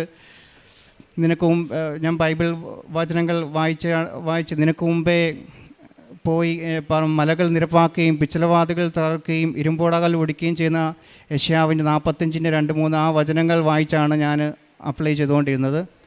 ഇത്രയും അനുഗ്രഹങ്ങളും നന്മകളും തന്ന മാതാവിനും ഈശോയ്ക്കും ഒരുപാട് നന്ദി. അതുപോലെ എൻ്റെ പ്രേക്ഷിത പ്രവർത്തനയെ പറ്റി പറയുവാണെങ്കിൽ, ഞാൻ കഴിഞ്ഞ ഫെബ്രുവരിയിൽ ഉടമ്പടി എടുത്ത ആളാണ്. ആദ്യമൊക്കെ എനിക്ക് പത്രം കൊടുക്കാൻ ഭയങ്കര മടിയായിരുന്നു. ആൾക്കാർ കൊടുക്കുമ്പോൾ എന്ത് പറയും, അവർ മേടിച്ചില്ലെങ്കിൽ എന്ത് ചെയ്യും, അങ്ങനെയൊക്കെയുള്ള ഒരു ഇതുണ്ടായിരുന്നു. അങ്ങനെ ഉടമ്പടി എൻ്റെ ഫസ്റ്റ് പുതുക്കുന്നതിന് മുമ്പ് വരെ ഞാൻ ജസ്റ്റ് ഇങ്ങനെ പത്രം കൊടുക്കും. മാതാവിനെയും ഈശോനെയും അനുഭവിച്ചറിഞ്ഞവരുടെ സാക്ഷികളുണ്ടെങ്കിൽ പത്രമാണ് എന്ന് പറഞ്ഞ് ഞാൻ ജസ്റ്റ് കൊടുക്കും. അത് കഴിഞ്ഞ് എൻ്റെ ഫസ്റ്റ് ഉടമ്പടി ഞാൻ പുതുക്കിയ സമയത്ത് ഞാൻ ഇവിടെ വരുമ്പം എനിക്ക് 3 സെറ്റ് പത്രം കിട്ടി. അപ്പം ഞാൻ മനസ്സിൽ വിചാരിച്ചു, 3 സെറ്റ് പത്രം എന്താ കിട്ടുന്നത്, 1 സെറ്റ് പത്രമല്ലേ ഒരു മാസം കിട്ടുന്നതെന്ന്. അപ്പം മാതാവ് എൻ്റെ മനസ്സിൽ തോന്നിച്ചത്, എന്തുകൊണ്ട് ഒരു മാസം 3 സെറ്റ് പത്രം കൊടുത്തുകൂടാ. സോ ഞാൻ കഴിഞ്ഞ മെയ് തൊട്ട് എല്ലാ മാസവും 3 സെറ്റ് പത്രം വീതം ഞാൻ ഇവിടെ നിന്ന് വാങ്ങിയിട്ടുണ്ട്. ഈ 9 മാസത്തിനുള്ളിൽ ദൈവം സഹായിച്ച് 22 സെറ്റ് പത്രം എനിക്ക് കൊടുക്കാൻ സാധിച്ചു. പക്ഷേ എന്നാൽ എൻ്റെ പ്രേക്ഷിത പ്രവർത്തനം അത്ര പൂർണ്ണതയിൽ എത്തിയിട്ടില്ലായിരുന്നു. ഞാൻ ഡേറ്റ് ഇട്ട് പ്രാർത്ഥിച്ച അന്ന് മുതലാണ് എൻ്റെ പ്രേക്ഷിത പ്രവർത്തനം പൂർണ്ണതയിലേക്ക് എത്തിയത്. ഞാൻ കഴിഞ്ഞ ഓഗസ്റ്റിൽ ഇങ്ങനെ പത്രം കൊടുക്കാൻ പോകുമ്പോൾ ഒരു മുസ്ലിം സഹോദരിയെ കണ്ടിട്ട് ഞാൻ ജസ്റ്റ് പത്രം കൊടുത്ത് യേശുവിനെ മാതാവിനെ അനുഭവിച്ചറിഞ്ഞവരുടെ സാക്ഷ്യം അടങ്ങിയ പത്രമാണെന്ന് പറഞ്ഞ് കൊടുത്തു. അപ്പോൾ അവർ തിരിച്ചു ചോദിച്ചു, ഇതെന്താ കൃപാസനം കാര്യങ്ങൾ ചോദിച്ചു. പക്ഷേ എനിക്ക് കൂടുതലായിട്ടൊന്നും പറയാൻ പറ്റിയില്ല, ഞാൻ സ്റ്റക്കായി. പക്ഷേ അന്ന് തൊട്ട് എനിക്ക് ഭയങ്കര വിഷമമായി, എന്തുകൊണ്ട് എനിക്ക് പറയാൻ സാധിച്ചില്ല. പിന്നെ ഞാൻ ഈ സെപ്റ്റംബർ തൊട്ട് ഞാൻ നമ്മുടെ കർത്താവ് യേശുക്രിസ്തുവിനെയും കൃപാസന മാതാവിനെയും അനുഭവിച്ചറിഞ്ഞവരുടെ സാക്ഷ്യങ്ങളടങ്ങിയ പത്രമാണെന്ന് പറഞ്ഞിട്ട് എൻ്റെ ജീവിതാനുഭവം, എൻ്റെ മുമ്പത്തെ മദ്യപാന ആ ഒരു ജീവിതവും ഇപ്പോഴത്തെ ഉടമ്പടിക്ക് ശേഷമുള്ള എൻ്റെ ജീവിതവും എൻ്റെ അനുഭവങ്ങൾ പറഞ്ഞിട്ടാണ് ഞാൻ എൻ്റെ പ്രേക്ഷിത പ്രവർത്തനം ഞാൻ ചെയ്തത്. ഞാനിപ്പം എല്ലായിടത്തും തന്നെ കൊടുത്തിട്ടുണ്ട്. ഹോസ്പിറ്റലിൽ കൊടുത്തിട്ടുണ്ട്, ഓട്ടോ സ്റ്റാൻഡിൽ കൊടുത്തിട്ടുണ്ട്, ട്രെയിനിൽ കൊടുത്തിട്ടുണ്ട്, കടകളിൽ കൊടുത്തിട്ടുണ്ട്. അതുപോലെ എൻ്റെ കാരുണ്യ പ്രവൃത്തിയും സെപ്റ്റംബർ തൊട്ടാണ് ഞാൻ ആക്റ്റീവായിട്ട് തുടങ്ങിയത്, ഡേറ്റ് ഇട്ട് പ്രാർത്ഥിച്ച ആ സമയം തൊട്ട്. അതിനു മുമ്പേ കാരുണ്യ പ്രവൃത്തി ഞാൻ ചെയ്യുമായിരുന്നെങ്കിലും അതൊരു പൂർണ്ണതയിൽ എത്തിയിട്ടുണ്ടായിരുന്നില്ല. ഞാൻ അതിനു മുമ്പേ പൊതിച്ചോറ് കൊടുക്കുമായിരുന്നു. ഞങ്ങളുടെ അടുത്ത് ശാലോം കാരുണ്യഭവൻ എന്ന ഒരു മാനസിക ആരോഗ്യ കേന്ദ്രം, അവരുടെ ആ മക്കൾക്ക് ഞാൻ പൊതിച്ചോറ് കൊടുക്കുമായിരുന്നു. അതുപോലെ തന്നെ ഹോട്ടലിൽ നിന്ന് ഫുഡ് വാങ്ങി ഞാൻ വഴിയിലിരിക്കുന്ന പാവങ്ങൾക്ക് ഞാൻ ഫുഡ് കൊടുത്തിട്ടുണ്ട്. അതുപോലെ തന്നെ ഡയാലിസിസ് രോഗികൾക്ക് സഹായം ചെയ്തിട്ടുണ്ട്. പിന്നെ രോഗികളെ സന്ദർശിച്ചിട്ടുണ്ട്. ഞാൻ 2 പ്രാവശ്യം രോഗികളെ സന്ദർശിച്ച് അവർക്കും ഞാൻ സഹായം ചെയ്തിട്ടുണ്ട്. പക്ഷേ ഇത്രയും കാരുണ്യപ്രവൃത്തി ചെയ്യുമ്പോഴും എനിക്ക് സാമ്പത്തികമായിട്ടൊരു ബുദ്ധിമുട്ടുണ്ടായിരുന്നു. പക്ഷേ എനിക്ക് കാരുണ്യപ്രവൃത്തി ആ ഒരാഴ്ചയിൽ എനിക്ക് ചെയ്യണമെന്ന് എൻ്റെ മനസ്സിൽ മാതാവ് അത് പറഞ്ഞുകൊണ്ടിരുന്നു. ഞാൻ ഈ ഡേറ്റ് ഇട്ട് പ്രാർത്ഥിച്ച സെപ്റ്റംബർ അന്ന് തൊട്ട് ഞാൻ അടുത്തുള്ള എൻ്റെ ശാലോം കാരുണ്യഭവനിൽ പോയിട്ട് അവിടെയുള്ള മക്കൾക്ക് ഞാൻ ഷേവ് ചെയ്യുകയും അവരെ കുളിപ്പിക്കുകയും ഒക്കെ ഞാൻ ചെയ്തിട്ടുണ്ട്. അപ്പം അവിടെ ആ ഒരു വചനം എനിക്ക് കാണുവാനിടയായി. മത്തായി 25:40 നമ്മൾ മറ്റുള്ളവരെ സഹായവും അല്ലെങ്കിൽ നമ്മൾ കാരുണ്യപ്രവൃത്തി ചെയ്യുമ്പോഴും മറ്റുള്ളവരെ നമ്മൾ യേശുവിനെ കാണുക, യേശുവിന് ചെയ്തു കൊടുക്കുന്ന പോലെ മറ്റുള്ളവരെയും കാണുക, മറ്റുള്ളവരെയും സഹായിക്കുക. ഇത്രയും അനുഗ്രഹങ്ങൾ എനിക്ക് തന്ന മാതാവിനും ഈശോയ്ക്കും 1000 കോടാനുകോടി. അമ്മ ജീവനോടെ പ്രത്യക്ഷപ്പെട്ട ഈ പുണ്യാൾത്താരയിൽ വന്ന് സാക്ഷ്യം പറയുവാൻ ഞങ്ങളെ അനുഗ്രഹിച്ചതിന് അമ്മയ്ക്കും ഈശോയ്ക്കും 1000 നന്ദി പറയുന്നു. എൻ്റെ പേര് മേരി വർഗീസ്, ഇതെൻ്റെ ഭർത്താവ് വർഗീസ്. ഞങ്ങളുടെ സ്ഥലം ചാലക്കുടിക്കടുത്ത് മേലൂര്. ഞാൻ ആദ്യമായി ഉടമ്പടി എടുത്തത് 2023 സെപ്റ്റംബർ 29 ഉടമ്പടി എടുത്ത അന്ന് മുതൽ കൃപാസനം പത്രം വഴിയാണ് ഞാൻ കൃപാസനത്തെക്കുറിച്ച് അറിയുന്നത്. കൃപാസനം പത്രം വായിച്ച് അതിലെ സാക്ഷ്യങ്ങളൊക്കെ കണ്ടു കഴിഞ്ഞപ്പോൾ എനിക്ക് അമ്മേനെ ഒന്ന് വന്ന് കാണണമെന്ന് മാത്രമേ ഞാൻ ആഗ്രഹിച്ചിട്ടുണ്ടായിരുന്നുള്ളൂ. മാസങ്ങളോളം ഞാൻ അതിനുവേണ്ടി ഒരുങ്ങി പ്രാർത്ഥിച്ചു. ഒരു 1.5 വർഷം കൊണ്ട് 500ഓളം ജപമാല ചൊല്ലി പ്രാർത്ഥിച്ചു. ഇങ്ങനെ പ്രാർത്ഥിച്ചുകൊണ്ടിരിക്കുമ്പോഴത്തേക്കും അമ്മ തന്നെയാണ് പറഞ്ഞത്, നീ വന്ന് കണ്ടാൽ പോരാ, നീ ഉടമ്പടി എടുക്കണം, ഞാൻ സഞ്ചാരി മാതാവാണ്, ഞാൻ നിൻ്റെ കൂടെ ഉണ്ടായിരിക്കുമെന്ന്. ഞാൻ ചെറുപ്പം മുതലേ വളരെയേറെ വിശ്വാസത്തോടെ ഈശോയോടും മാതാവിനോടും പ്രാർത്ഥിക്കുന്ന ഒരു വ്യക്തിയായിരുന്നു. എനിക്ക് പലപ്പോഴും അമ്മ മാതാവിൻ്റെ സുഗന്ധാഭിഷേകവും അമ്മ മാതാവിൻ്റെ സ്വപ്നം കാണാനും ഉള്ള ഭാഗ്യം ലഭിച്ചിട്ടുണ്ട്. അങ്ങനെ അമ്മ പറഞ്ഞതനുസരിച്ചാണ് 6 മാസം ഞാൻ വന്ന് ഉടമ്പടി എടുത്തത്. ഉടമ്പടി എടുത്ത് ഇവിടുന്ന് ഉടമ്പടി പത്രിക സൈൻ ചെയ്ത ആ നിമിഷം തന്നെ എന്തോ ഒരു വലിയ ഭാഗ്യം, എന്തോ ഒരു വലിയ നിധി കിട്ടിയൊരു സന്തോഷത്തോടെയാണ് ഞാൻ ഉടമ്പടി എടുത്ത് താഴേക്ക് ഇറങ്ങി വന്ന് ഇവിടെ അൾത്താരയുടെ മുമ്പിൽ വന്ന് മുട്ടുകുത്തി അമ്മ പറഞ്ഞതനുസരിച്ച് ഞാൻ ഉടമ്പടി എടുത്തിട്ടുണ്ട്. ഇനി എൻ്റെ മരണം വരെ ഞാൻ ഈ ഉടമ്പടിയിൽ വിശ്വസ്തതാപൂർവ്വം ഉടമ്പടിയിൽ ജീവിക്കുമെന്ന് ഞാൻ അമ്മയുടെ അടുത്ത് പറഞ്ഞ് ഞാൻ ഇവിടെ നിന്ന് എഴുന്നേറ്റപ്പോഴാണ് ഞാൻ ഓർക്കുന്നത്, എനിക്ക് വെരിക്കോസിൻ്റെ അസുഖമുള്ളത് കൊണ്ട് 10 വർഷത്തിന് മേലെയായി എനിക്ക് മുട്ടാൻ ഭയങ്കര ബുദ്ധിമുട്ടായിരുന്നു. അമ്മയുടെ അടുത്ത് വന്ന് മുട്ട് കുത്തിയതിന് ശേഷം എനിക്ക് പിന്നീട് മുട്ട് കുത്താൻ ഒരു പ്രയാസമില്ല. അങ്ങനെ അത് കഴിഞ്ഞ് വീട്ടിൽ ചെന്ന് അന്ന് മുതൽ ഉടമ്പടി നിബന്ധനകളെല്ലാം കൃത്യമായി പാലിച്ച് എല്ലാ പത്രം വിതരണവും എല്ലാ ഉടമ്പടി നിബന്ധനകളും കൃത്യമായി പാലിച്ചു പോന്നു. 6 മാസം വരെ അനുഗ്രഹങ്ങളുടെ ഒരു പെരുമഴയായിരുന്നു. കൃത്യം 6 മാസം തികഞ്ഞ അന്ന്, അതായത് മാർച്ച് 28, 2024 മാർച്ച് 28 പെസഹ വ്യാഴാഴ്ച ചേട്ടൻ്റെ വലത് കാലിൽ ഒരു വേദന വന്നു, ശക്തമായ വേദന വന്നു. മണിക്കൂറുകൾക്കുള്ളിൽ ഞാനപ്പോൾ ഉടമ്പടി വസ്തുക്കളെ വെച്ച് പ്രാർത്ഥിച്ചു. ആൾ കിടന്നുറങ്ങി. 1 മണിയൊക്കെ ആയപ്പോഴത്തേനും കിടന്നുറങ്ങി. രാവിലെ എഴുന്നേക്കാൻ പറ്റിയില്ല. കാലങ്ങ് തളർന്നു പോയി. അന്ന് തന്നെ ആസ്പത്രിയിലൊക്കെ കൊണ്ടുപോയി. ഡോക്ടർമാർക്ക് എന്താണെന്നൊരു ഒന്നും പിടികിട്ടിയില്ല. ആ അവസ്ഥയിൽ അങ്ങനെ മുന്നോട്ട് പോയി. ഫിസിയോതെറാപ്പിയൊക്കെ ചെയ്തു. മരുന്ന് ചെയ്തിട്ടും നീർക്കെട്ടാണെന്നൊക്കെ പറഞ്ഞ് മരുന്ന് ചെയ്തിട്ടും ഒരു കുറവും കണ്ടില്ല. അങ്ങനെ ഇരിക്കുമ്പോഴത്തേനും വേദന, കാല് പൂർണ്ണമായിട്ട് നീര് വെച്ചു. പിന്നെ പനി, ഭയങ്കര ശക്തമായ പനിയും വന്നു. ഹോസ്പിറ്റലിൽ അഡ്മിറ്റായി കഴിഞ്ഞ് അവർ വീണ്ടും അതെന്താണെന്ന് അറിയാൻ വേണ്ടി ടെസ്റ്റുകൾ ചെയ്തുകൊണ്ടിരിക്കുകയായിരുന്നു. ടെസ്റ്റുകൾ ചെയ്തുകൊണ്ടിരിക്കുമ്പോഴത്തേനും ആളുടെ വയറ് വീർത്ത് വരാൻ തുടങ്ങി. ഒരു ദിവസം രാത്രിയിൽ വയറ് അല്ലാതെ വീർത്ത് വന്ന് വയറ് പൊട്ടുന്ന ഒരവസ്ഥയിലേക്ക് വന്നു. ശക്തമായ പനി. എനിക്ക് എന്ത് ചെയ്യണമെന്ന് അറിയാതെ ഞാൻ ആകെ തകർന്നു പോയി. ബൈബിൾ തുറന്നപ്പോൾ എനിക്ക് കിട്ടിയത് ഇത്. ഞാൻ ഈശോയോട് അങ്ങനെ ചോദിച്ചു, ഇതെന്താ ഈ സഹനം, 1 മാസമായിട്ടും ഈ സഹനത്തിന് ഒരു കുറവുമില്ലല്ലോ എന്നൊക്കെ പറഞ്ഞ് ഇങ്ങനെ പ്രാർത്ഥിച്ച് ബൈബിൾ തുറന്നപ്പോൾ എനിക്ക് കിട്ടിയത് 1 പത്രോസ് 4:12-13 പ്രിയപ്പെട്ടവരെ, നിങ്ങളെ പരിശോധിക്കാനായി അഗ്നി പരീക്ഷകൾ ഉണ്ടാകുമ്പോൾ അപ്രതീക്ഷിതമായതെന്തോ സംഭവിച്ചാലെന്നതുപോലെ നിങ്ങൾ പരിഭ്രമിക്കരുത്. ക്രിസ്തുവിൻ്റെ പീഡകളിൽ പങ്കാളിയാകുന്നതിൽ ആഹ്ലാദിക്കുവിൻ. അവൻ്റെ മഹത്വം വെളിപ്പെടുമ്പോൾ അത്യധികം ആഹ്ലാദിക്കുമെന്ന വചനം കിട്ടി. ദൈവനാമ മഹത്വത്തിനായിട്ട് ഈ രോഗം ദൈവമഹത്വം കാണാൻ ഇടവരുമെന്ന് വിശ്വസിച്ച് അതിൽ പ്രത്യാശ വെച്ച് പ്രാർത്ഥിച്ചുകൊണ്ടിരുന്നു. പിന്നെ ഒരു രാത്രിയിൽ, അത് ഏപ്രിൽ 27 വെളുപ്പിന് അർദ്ധരാത്രി, ശക്തമായ പനിയും വയറ് വീർത്ത് വന്ന് തലയും കൈയും കാലുകളും ഇട്ട് അടിച്ച് ആൾ മരിക്കും എന്നുള്ള ഘട്ടത്തിലേക്ക് ആയി കഴിഞ്ഞപ്പോൾ ഞാൻ ഈശോയോട് പറഞ്ഞു, ഇനിയും സഹനത്തിന് വിട്ടുകൊടുക്കാതെ എൻ്റെ ചേട്ടൻ്റെ രോഗങ്ങളെല്ലാം എനിക്കിതായോ, ഞാൻ ഈ രോഗത്താൽ മരിക്കേണ്ടി വന്നാലും ഞാൻ ഈ രോഗം മാറ്റി തരണേ എന്ന് ഞാൻ പ്രാർത്ഥിക്കില്ല, ചേട്ടന് പൂർണ്ണ സൗഖ്യം നൽകണം. അങ്ങനെ പറഞ്ഞ് പ്രാർത്ഥിച്ച്, വചനം പറഞ്ഞ് പ്രാർത്ഥിച്ചു. നേർച്ച വസ്തുക്കൾ ഉപയോഗിച്ച് വെള്ളത്തിൽ ഉപ്പിട്ട് മേല് മുഴുവൻ തുടച്ചു, തൈലം തൊട്ട് കുരിശ് വരച്ചു, ഒരു 5 തുള്ളി തേനെടുത്ത് വായിലേക്ക് ഒഴിച്ചു കൊടുത്ത് ഈശോയുടെ 5 തിരുമുറികളുടെ യോഗ്യതയാൽ പൂർണ്ണ സൗഖ്യം നൽകണേ എന്ന് പറഞ്ഞ് പ്രാർത്ഥിച്ചു. അങ്ങനെ പ്രാർത്ഥിച്ചുകൊണ്ടിരിക്കുമ്പോഴത്തേനും ആ റൂമിലാകെ ഒരു സുഗന്ധാഭിഷേകം നിറഞ്ഞു. പരിശുദ്ധ അമ്മ വന്നു. അമ്മയുടെ സ്വരം ഞാൻ കേട്ടു. വിശുദ്ധ കുർബാന സ്വീകരിക്കണമെന്ന് അമ്മ പറഞ്ഞു. പറഞ്ഞതനുസരിച്ച് വെളുപ്പിന് 6 മണിയായപ്പോൾ വിശുദ്ധ കുർബാന സ്വീകരിച്ചു. അത് കഴിഞ്ഞ് ഒരു 10 മിനിറ്റ് കഴിഞ്ഞപ്പോഴത്തേനും ചേട്ടൻ ടോയ്ലറ്റിൽ പോയി. ഒരുപാട് വയറിളകിപ്പോയി. അതോടെ വയറ് ചുരുങ്ങി, പനി വിട്ടുമാറി. അതിനുശേഷം ഇന്ന് വരെ ഒരു നീരുവിശ പനി പോലും ചേട്ടന് വന്നിട്ടില്ല. ലിവറിൻ്റെ ടെസ്റ്റ് ചെയ്തപ്പോൾ ലിവർ സിറോസിസ് ആണ്, ലിവറിൽ നീർക്കെട്ടാണ്. ആ നീർക്കെട്ട് ഇൻഫെക്ഷനായി എന്നാണ് ഡോക്ടർ പറഞ്ഞത്. അതിന് ഒരു പനിക്കൊരു പാരസിറ്റമോളും പോലും കഴിക്കരുത്, ഒരു വയറുവേദന വന്ന ഒരു അരിഷ്ടം പോലും കഴിക്കാൻ പാടില്ല എന്നാണ് ഡോക്ടർ പറഞ്ഞത്. അതിനൊരു മരുന്നും അവർ ചെയ്തുമില്ല. കാലിലെ നീർക്കെട്ടിന് അവർ വെള്ളം കുത്തിയെടുത്തിട്ട് ബയോപ്സി ചെയ്യാൻ വേണ്ടി വിട്ടിരുന്നു. ആ ബയോപ്സിയുടെ റിസൾട്ട് വന്നപ്പോൾ അന്നാണ് ബയോപ്സിയുടെ റിസൾട്ട് വന്നത്. അത് നെഗറ്റീവായിരുന്നു. അപ്പോൾ അന്ന് അങ്ങനെ സൗഖ്യം കിട്ടി. പക്ഷേ കാലിൻ്റെ അവസ്ഥയ്ക്ക് ഒരു തളർച്ചയും ആ നീരിനും ഇതിനും ഒരു വ്യത്യാസം ഉണ്ടായിരുന്നില്ല.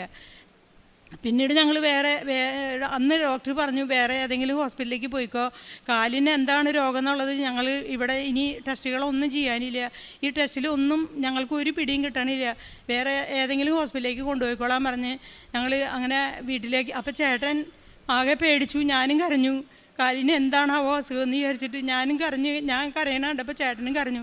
ചേട്ടനൊന്നും ആരോടും മിണ്ടുന്നില്ലായിരുന്നു. അന്ന് അത് കഴിഞ്ഞ് ചേട്ടൻ പറഞ്ഞു, എനിക്ക് വീട്ടിൽ പോകണം, 2 ദിവസം എനിക്ക് വീട്ടിലൊന്ന് കിടക്കണമെന്ന്, ഒരു ദിവസം എനിക്ക് വീട്ടിലൊന്ന് കിടക്കണമെന്ന് പറഞ്ഞു. അന്ന് പിറ്റേ ദിവസം സൺഡേ ആയതുകൊണ്ട് 2 ദിവസം വീട്ടിൽ കിടന്ന്, അതിൻ്റെ തൊട്ടടുത്ത ദിവസം മെയ് 29-ാം തീയതിയാണ് രാജഗിരി ഹോസ്പിറ്റലിൽ ചെന്ന് രാത്രിയെന്നോ പകലെന്നോ ഭേദമില്ലാതെ അവിടെ ടെസ്റ്റുകൾ ഓരോന്ന് ചെയ്ത് രോഗം കണ്ടുപിടിച്ചു. മെയ് 3-ാം തീയതി ഡോക്ടർ വന്നിട്ട് പറഞ്ഞു, ഒരു അപൂർവ രോഗം മൂലം കാല് തളർന്നു പോയി, ഇനി എഴുന്നേറ്റ് നടക്കും എന്നുള്ള യാതൊരു പ്രതീക്ഷയും വേണ്ട. അതോടൊപ്പം തന്നെ കാലിൽ ഇൻഫെക്ഷൻ വന്നിട്ടുണ്ട്. ആ ഇൻഫെക്ഷൻ എത്രയും പെട്ടെന്ന് അത് സർജറി ചെയ്ത് വാഷ് ചെയ്ത് ബയോപ്സിക്ക് അയക്കണം, അതല്ലാന്നുണ്ടെങ്കിൽ ശരീരത്തിൽ പെട്ടെന്ന് അത് സ്പ്രെഡായ ആൾ മരണപ്പെടാൻ സാധ്യതയുണ്ടെന്ന് പറഞ്ഞു. അങ്ങനെ അന്ന് അത് ചെയ്തു. കുഴപ്പമൊന്നുമില്ലാണ്ട് ഓപ്പറേഷൻ കഴിഞ്ഞു. ഞാൻ 5-ാമത്തെ ദിവസം വീണ്ടും ഡോക്ടർ വന്നിട്ട് പറയാ, റീഓപ്പൺ ചെയ്യേണ്ടി വരും, വീണ്ടും സർജറി ചെയ്യേണ്ടി വരും, കാലിന് നീര് വീണ്ടും കൂടി വരാണ്, എന്താ എനിക്ക് ആകെ പേടിയാവുന്നെന്ന് ഡോക്ടർ തന്നെ പറഞ്ഞു. അന്ന് ആ സമയം ഞാൻ ചേട്ടനെ സമർപ്പിച്ച് ആ കാലിൽ ഉടമ്പടി തൈലം തൊട്ട് എല്ലാ ദിവസവും പ്രാർത്ഥിക്കുന്നുണ്ട്. ഉടമ്പടി തൈലം നേർച്ച വസ്തുക്കളും കൊടുത്ത് അന്ന് പ്രത്യേകമായിട്ട് ഉടമ്പടി തൈലം കുരിശ് വരച്ച് പ്രാർത്ഥിച്ചുകൊണ്ടിരിക്കുമ്പോഴത്തേനും ഞാൻ അമ്മയുടെ അടുത്ത് പറഞ്ഞു, ഇനി ഈ കാലിൽ കത്തി വയ്ക്കാൻ അമ്മ അനുവദിക്കരുത്, പൂർണ്ണമായി സൗഖ്യം നൽകണേ എന്ന് പറഞ്ഞ് പ്രാർത്ഥിച്ചുകൊണ്ടിരിക്കുമ്പോഴത്തേനും ഒരു അതീവ സുന്ദരിയായിട്ടുള്ളൊരു കന്യാസ്ത്രീ കയറി വന്ന് ഞാൻ കാലിൽ കുരിശ് വരച്ചതുപോലെ തന്നെ സിസ്റ്റർ കുരിശ് വരച്ച് പ്രാർത്ഥിച്ച് ഉടനെ ചേട്ടനോട് പറയാ, ചേട്ടൻ ഇങ്ങനെ കിടന്നാൽ പോരാ, ചാടി എഴുന്നേറ്റ എന്ന് പറഞ്ഞ വഴി ഇതുപോലെ തളർന്ന് കിടന്ന് ഒരു ചെറുവിരൽ പോലും അനക്കാൻ പറ്റാതെ കിടന്ന ആള് ഒരു പാവ എഴുന്നേറ്റ് കട്ടിലിരിക്കുന്ന പോലെ അങ്ങ് എഴുന്നേറ്റിരുന്നു. ഞങ്ങളിത് എന്താണ് ഈ അത്ഭുതം, എന്ത് അത്ഭുതമായി കാണുന്നതെന്ന് ഓർത്തിട്ട് അവിടെ നിന്ന് ഞാൻ കരയാനാണ് ചെയ്തത്. അത് കഴിഞ്ഞ് സിസ്റ്റർ കൈ പിടിച്ച് ചേട്ടനെ ആ റൂമിലങ്ങ് നടത്തി വീണ്ടും കൊണ്ടുവന്ന് ബെഡിലിരുത്തി. പിറ്റേ ദിവസം ഡോക്ടർ എന്നിട്ട് പോകാൻ സമയത്ത് സിസ്റ്റർ പറഞ്ഞു, വിഷമിക്കണ്ട, തോളിൽ തട്ടിയിട്ട് പറഞ്ഞു, വിഷമിക്കണ്ട, ഞാൻ ഈശോയോട് പറഞ്ഞിട്ടുണ്ടെന്ന് പറഞ്ഞ് അങ്ങനെ സിസ്റ്റർ അങ്ങ് പോയി. പിറ്റേ ദിവസം ഡോക്ടർ വന്നപ്പോൾ പറഞ്ഞു, ഇനി സർജറി വേണ്ട എന്ന് പറഞ്ഞു. പക്ഷേ കാലിനൊരു വ്യത്യാസം ഉണ്ടായിരുന്നില്ല. അങ്ങനെ മെയ് 13-ാം തീയതി ഞങ്ങൾക്ക് ഡിസ്ചാർജ് പറഞ്ഞു. അപ്പം ഞാനിങ്ങനെ മാതാവിനോട് ഇങ്ങനെ മനസ്സിൽ വിചാരിച്ചോളൂ, ഈ തളർന്ന് കിടക്കുന്ന ആളെയും കൊണ്ട് ഞാൻ വീട്ടിൽ പോയിട്ട് എന്ത് ചെയ്യും, ഒന്ന് എഴുന്നേറ്റൊന്ന് ബാത്റൂമിലേക്ക് പോകാനുള്ള ഒരു ആരോഗ്യമെങ്കിലും തന്നെങ്കിൽ എന്ന് ഞങ്ങളുടെ മനസ്സിൽ വിചാരിച്ചോളൂ. അപ്പോഴത്തേനും ഈ സിസ്റ്റർ വീണ്ടും വന്ന് ചേട്ടൻ നല്ല ഉറക്കമായിരുന്നേ. ആ സമയത്ത് ചേട്ടൻ്റെ കാലിൽ മുകളിൽ നിന്ന് തുടങ്ങി താഴെ വരെ അങ്ങ് തടവുന്നതേ ഞാൻ കണ്ടുള്ളൂ. സിസ്റ്റർ തടവി കഴിഞ്ഞ വഴി പെട്ടെന്ന് ചേട്ടൻ ഉറക്കത്തിൽ നിന്ന് എഴുന്നേറ്റിട്ട് പറയാ, മാതാവിൻ്റെ അടുത്ത് വന്നു, എന്നെ ഐസ് കൊണ്ട് തടവി, എൻ്റെ കാലിൽ നിന്ന് എന്തോ ഒരു ഭാരം ഇറങ്ങിപ്പോയി, എൻ്റെ കാല് നീല കളറായി എന്ന് പറഞ്ഞു. ഞാൻ പെട്ടെന്ന് കാലിലേക്ക് നോക്കിയിട്ട് ഞാൻ തിരിഞ്ഞു നോക്കിയപ്പോൾ സിസ്റ്ററെ കാണുന്നില്ല. അങ്ങനെ കാല് നോക്കുമ്പോൾ മറ്റേ കാല് പോലെ തന്നെയായി. ആ കാല് പിന്നെ സാവധാനം ചേട്ടൻ നടന്നു തുടങ്ങി. ഇപ്പം സുഖമായിട്ട് നടക്കും. 3 മാസമൊക്കെ ആയപ്പോഴത്തേനും ഡോക്ടർ ഒരിക്കലും നടക്കില്ല എന്ന് പറഞ്ഞ് കാലിന് വീണ്ടും ചേട്ടൻ നന്നായി നടക്കാൻ തുടങ്ങി. അത് കഴിഞ്ഞ് ഒരു നവംബർ 20 അതങ്ങനെ ആ സൗഖ്യം. അതിന് പരിശുദ്ധ അമ്മയ്ക്കും ഈശോയ്ക്കും കോടാനുകോടി നന്ദി പറയുന്നു.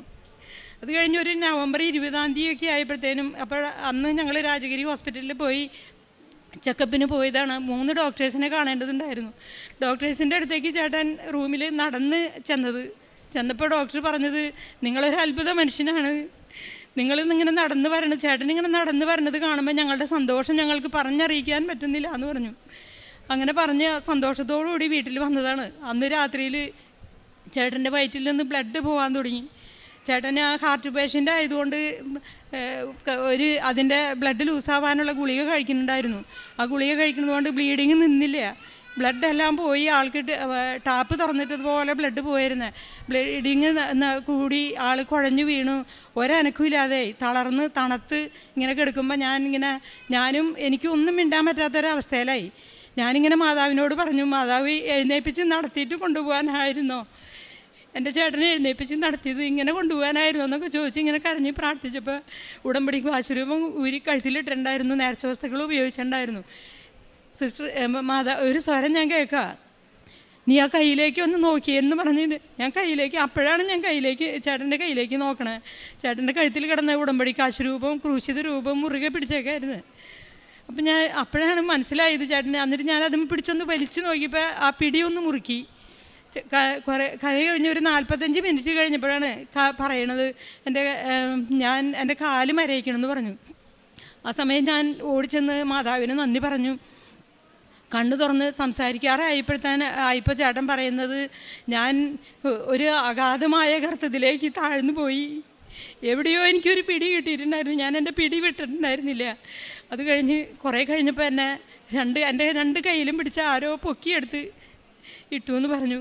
ഞങ്ങൾ പിറ്റേ ദിവസം വീണ്ടും ഹോസ്പിറ്റലിൽ പോയി. അപ്പോൾ അത് പൈൽസ് പൊട്ടി ബ്ലഡ് പോയതായിരുന്നേ. ഈ ഗുളിക കഴിക്കുന്നത് കൊണ്ട് ബ്ലീഡിങ് നിൽക്കാതായതാണ്. ബ്ലഡ് മുഴുവൻ പോയി. അത് മരണത്തിൻ്റെ വക്കിൽ നിന്ന് അങ്ങനെയും ചേട്ടനെ രക്ഷിച്ചു. പരിശുദ്ധാമ്മയ്ക്കും ഈശോയ്ക്കും അതിൽ നന്ദി പറയുന്നു.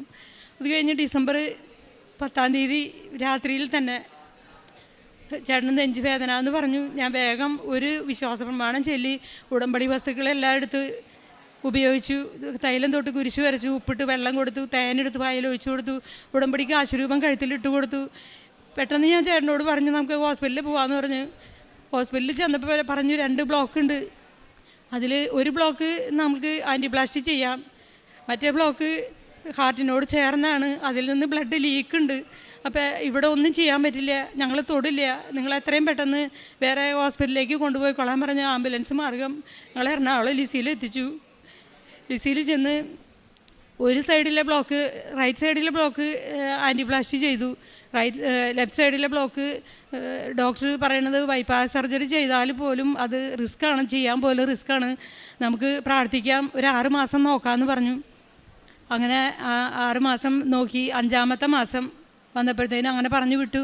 5-ാമത്തെ മാസം വന്നപ്പോഴത്തേനും ചേട്ടന് മെയ് മാസത്തിൽ ഒരു ശ്വാസതടസ്സം പോലെ വന്നു. പെട്ടെന്ന് ഞങ്ങൾ ഈ അറ്റാക്കിൻ്റെ പോലെ തന്നെ ആയിരിക്കും എന്ന് ഓർത്ത് ലിസി ഹോസ്പിറ്റലിലേക്ക് തന്നെ കൊണ്ടുപോയി. അവിടെ ചെന്ന് എല്ലാ ടെസ്റ്റുകളും ചെയ്തപ്പോൾ ഡോക്ടർ പറഞ്ഞു ഹാർട്ട് ബെറ്ററായി എന്നാണ് പറഞ്ഞത്. ആ ഹോസ്പിറ്റലിൽ നിന്ന് ഞങ്ങൾ നേരെ വന്നത് കൃപാസനത്തിലേക്ക്. ഇവിടെ വന്ന് മാതാവിൻ്റെ അടുത്ത് നന്ദി പറഞ്ഞു പോയി. ഞാൻ കഴിഞ്ഞ മാർച്ചിൽ ഞങ്ങൾ വന്ന് സാക്ഷ്യം പറയാൻ വേണ്ടി ഇവിടെ വന്നതായിരുന്നു. അന്ന് അലക്സച്ചൻ പറഞ്ഞു ഒരു സാക്ഷ്യം കൂടിയും കിട്ടാനുണ്ട്, അതും കൂടി കിട്ടിയിട്ട് പറഞ്ഞാൽ മതി എന്നാണ് പറഞ്ഞത്. അത് ഈ ഹാർട്ടിൻ്റെ സൗഖ്യമായിരുന്നു. അത് ആ സൗഖ്യം അറിഞ്ഞത് മെയിലായിരുന്നു. കഴിഞ്ഞ ഈ സർജറി കഴിഞ്ഞ് ജൂൺ മാസം ആയപ്പോഴത്തേനും വലത് കണ്ണിലെ കാഴ്ച പോയി. അതിന് ഞങ്ങളൊരു 10 ഡോക്ടർമാരെ കാണിച്ചു. അപ്പോൾ പ്രഷർ കൂടിയിട്ട് കണ്ണിലെ ഞരമ്പ് പൊട്ടി, ഞരമ്പെല്ലാം ബ്ലഡ് ബ്ലോക്കായി കിടക്കുകയാണ്, ഇനി ആ കണ്ണിന് കാഴ്ച കിട്ടില്ല എന്ന് എല്ലാ ഡോക്ടർമാരും പറഞ്ഞതാണ്. പിന്നെ അതിന് ശേഷം ഞങ്ങൾ ഡിസംബർ 7-ാം തീയതി ഒരു ഏറെ പ്രതീക്ഷയോടുകൂടി ആലുവയിൽ ഒരു ഡോക്ടറുടെ അടുത്തേക്ക് പോയി, കണ്ണിൻ്റെ ഡോക്ടറുടെ അടുത്ത്. ആ ഡോക്ടർ അവിടെ ചെന്നപ്പോൾ പറഞ്ഞത്, ചേട്ടൻ്റെ റിപ്പോർട്ടുകളെല്ലാം കണ്ട് ഡോക്ടർ പറഞ്ഞത്, നിങ്ങൾ ഭാഗ്യവാനാണ്, യു ആർ ലക്കി മാൻ, ജീവിതകാലം മുഴുവനും നിങ്ങൾ വീൽ ചെയറിൽ കഴിയേണ്ട ഒരു രോഗമായിരുന്നു നിങ്ങൾക്ക് വന്നത്, നിങ്ങൾക്ക് എഴുന്നേറ്റ് നടക്കാൻ ഒരു ഭാഗ്യം തന്ന ദൈവത്തിന് നിങ്ങൾ നന്ദി പറയൂ, ഒരു കണ്ണല്ലേ പോയുള്ളൂ എന്ന് പറഞ്ഞ് വിട്ടു. ശേഷം പിന്നെയും ഇടത് കണ്ണിന് മങ്ങൽ വന്നു. അങ്ങനെ ഞങ്ങളിവിടെ കഴിഞ്ഞ ജൂലൈയിൽ വന്ന് ജോസഫച്ചനെ കണ്ട് ജോസഫച്ചൻ കൈവച്ച് പ്രാർത്ഥിച്ച് ഇപ്പോൾ ഭാഗികമായിട്ടുള്ള കാഴ്ച കിട്ടിയിട്ടുണ്ട്. ഞാൻ ആ സമയം ഇവിടെ നിന്ന് പ്രാർത്ഥിച്ചത് ബൈബിൾ വായിക്കാനുള്ള വചനം പറഞ്ഞ് പ്രാർത്ഥിച്ചപ്പോഴാണ് ചേട്ടന് സൗഖ്യം കിട്ടിയത്. വചനം വായിക്കാനുള്ളൊരു കാഴ്ചശക്തി ചേട്ടന് കൊടുക്കണമെന്നായിരുന്നു. അതിൻ്റെ ഇപ്പോൾ നന്നായി എല്ലാ ദിവസവും ബൈബിൾ വായിക്കും, കാരുണ്യപ്രവൃത്തി പത്രം വിതരണം ചെയ്യും. എനിക്ക് കിട്ടിയ ഈ സാക്ഷ്യം, ഈ അനുഗ്രഹങ്ങൾ ഞാൻ കണ്ടുമുട്ടുന്നവരോടെല്ലാം പറഞ്ഞിട്ടുണ്ട്. എൻ്റെ കൃപാസന മാതാവാണ് എൻ്റെ ചേട്ടനെ എനിപ്പിച്ച് നടത്തിയതും. ഒരു 4 പ്രാവശ്യം മരണത്തിൻ്റെ വക്കിൽ നിന്ന് രക്ഷിച്ചതാണ്. പിന്നെ രോഗികളെ സന്ദർശിക്കും, അനാഥ ഇങ്ങനെ ബുദ്ധിമാന്ദ്യം സംഭവിച്ച കുട്ടികളെ കാണാൻ അവിടെ പോകാനും അവർക്ക് സാമ്പത്തിക സഹായം ചെയ്യാനും സാധിച്ചിട്ടുണ്ട്.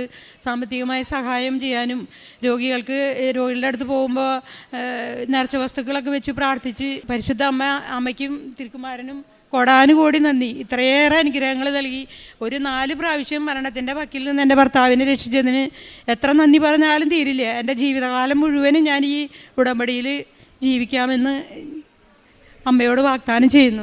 ഈശോയ്ക്കും തിരുകുമാരനും 1000 നന്ദി. എനിക്ക് പെട്ടെന്ന് എൻ്റെ രോഗവിവരങ്ങളെല്ലാം പറഞ്ഞു. എൻ്റെ ഓപ്പറേഷൻ കഴിഞ്ഞ് ഇവിടെ രാജഗിരി ഹോസ്പിറ്റലിൽ കിടക്കുമ്പോൾ രാത്രി ഒരു 12 മണി 1 മണിയായി ഉണ്ടാവും. മാതാവ് ഒരു സിസ്റ്റർ രൂപത്താണ് എൻ്റെ അടുത്ത് വന്നത്. എൻ്റെ കാലൊക്കെ നീര് വന്ന് ആ വീർത്തും മുട്ടി കിടക്കായിരുന്നു. എനിക്കതിനൊന്നും വയ്യാണ്ട് കിടക്കായിരുന്നു. ഫസ്റ്റ് വന്ന് എന്നെ തട്ടി പിടിച്ചു. എൻ്റെ കാലിന്മേൽ തഴി തടഞ്ഞു കഴിഞ്ഞപ്പോൾ കംപ്ലീറ്റ് കാലിന്മേൽ നീരാണ് പോയി. അപ്പോൾ ഞാൻ എണീറ്റിട്ട് ഒരാഴ്ചയോളായുണ്ട്, കിടന്ന കിടപ്പായിരുന്നു. എന്ന് പറഞ്ഞു, ചേട്ടൻ എണീറ്റേന്ന് പറഞ്ഞു. ഞാൻ വേഗം ചാടി എണീറ്റ് പറഞ്ഞു, ഇന്ന് താഴേക്ക് ഇറങ്ങാൻ പറഞ്ഞു. അപ്പോൾ ഞാൻ താഴേക്ക് എന്നെ കൈപ്പിടിച്ച് ഇറക്കി സിസ്റ്റർ എന്നെ പതുക്കെ നടത്തിച്ചിട്ട് എന്നെ ബെഡിലേക്ക് കയറ്റി കിടത്തി. അത് കഴിഞ്ഞ് സിസ്റ്ററോട് പോയി. പക്ഷേ സിസ്റ്റർ ആ നേരത്തോടെ സിസ്റ്ററോട് വരാൻ വഴിയില്ല. ഞങ്ങൾ അപ്പോൾ തന്നെ അവിടെ പോയി അന്വേഷിച്ചപ്പോൾ സിസ്റ്റർ വന്നിട്ടില്ലല്ലോ എന്ന് പറഞ്ഞു. അപ്പോൾ ആ നേരത്ത് വന്നത് മാതാവായിരുന്നു. എൻ്റെ അടുത്ത് നേരത്തെ വന്ന് എന്നെ തൊട്ട് തലോടിയതും എന്നെ വിളിച്ചു ഉണർത്തിയതും. അത് ഞാൻ മാതാവിന് 1000 ആദ്യം നന്ദി പറയുന്നു. എത്ര പറഞ്ഞാലും തീരാത്ത, എന്താണ് പറയേണ്ടത് എനിക്കെന്നെ അറിയില്ല. ഞാൻ തളർന്നു പോയ എന്നെ ഇന്ന് ഇതിലേക്ക് എത്തിച്ച മാതാവിനും തിരുകുമാരനും 1000 നന്ദി.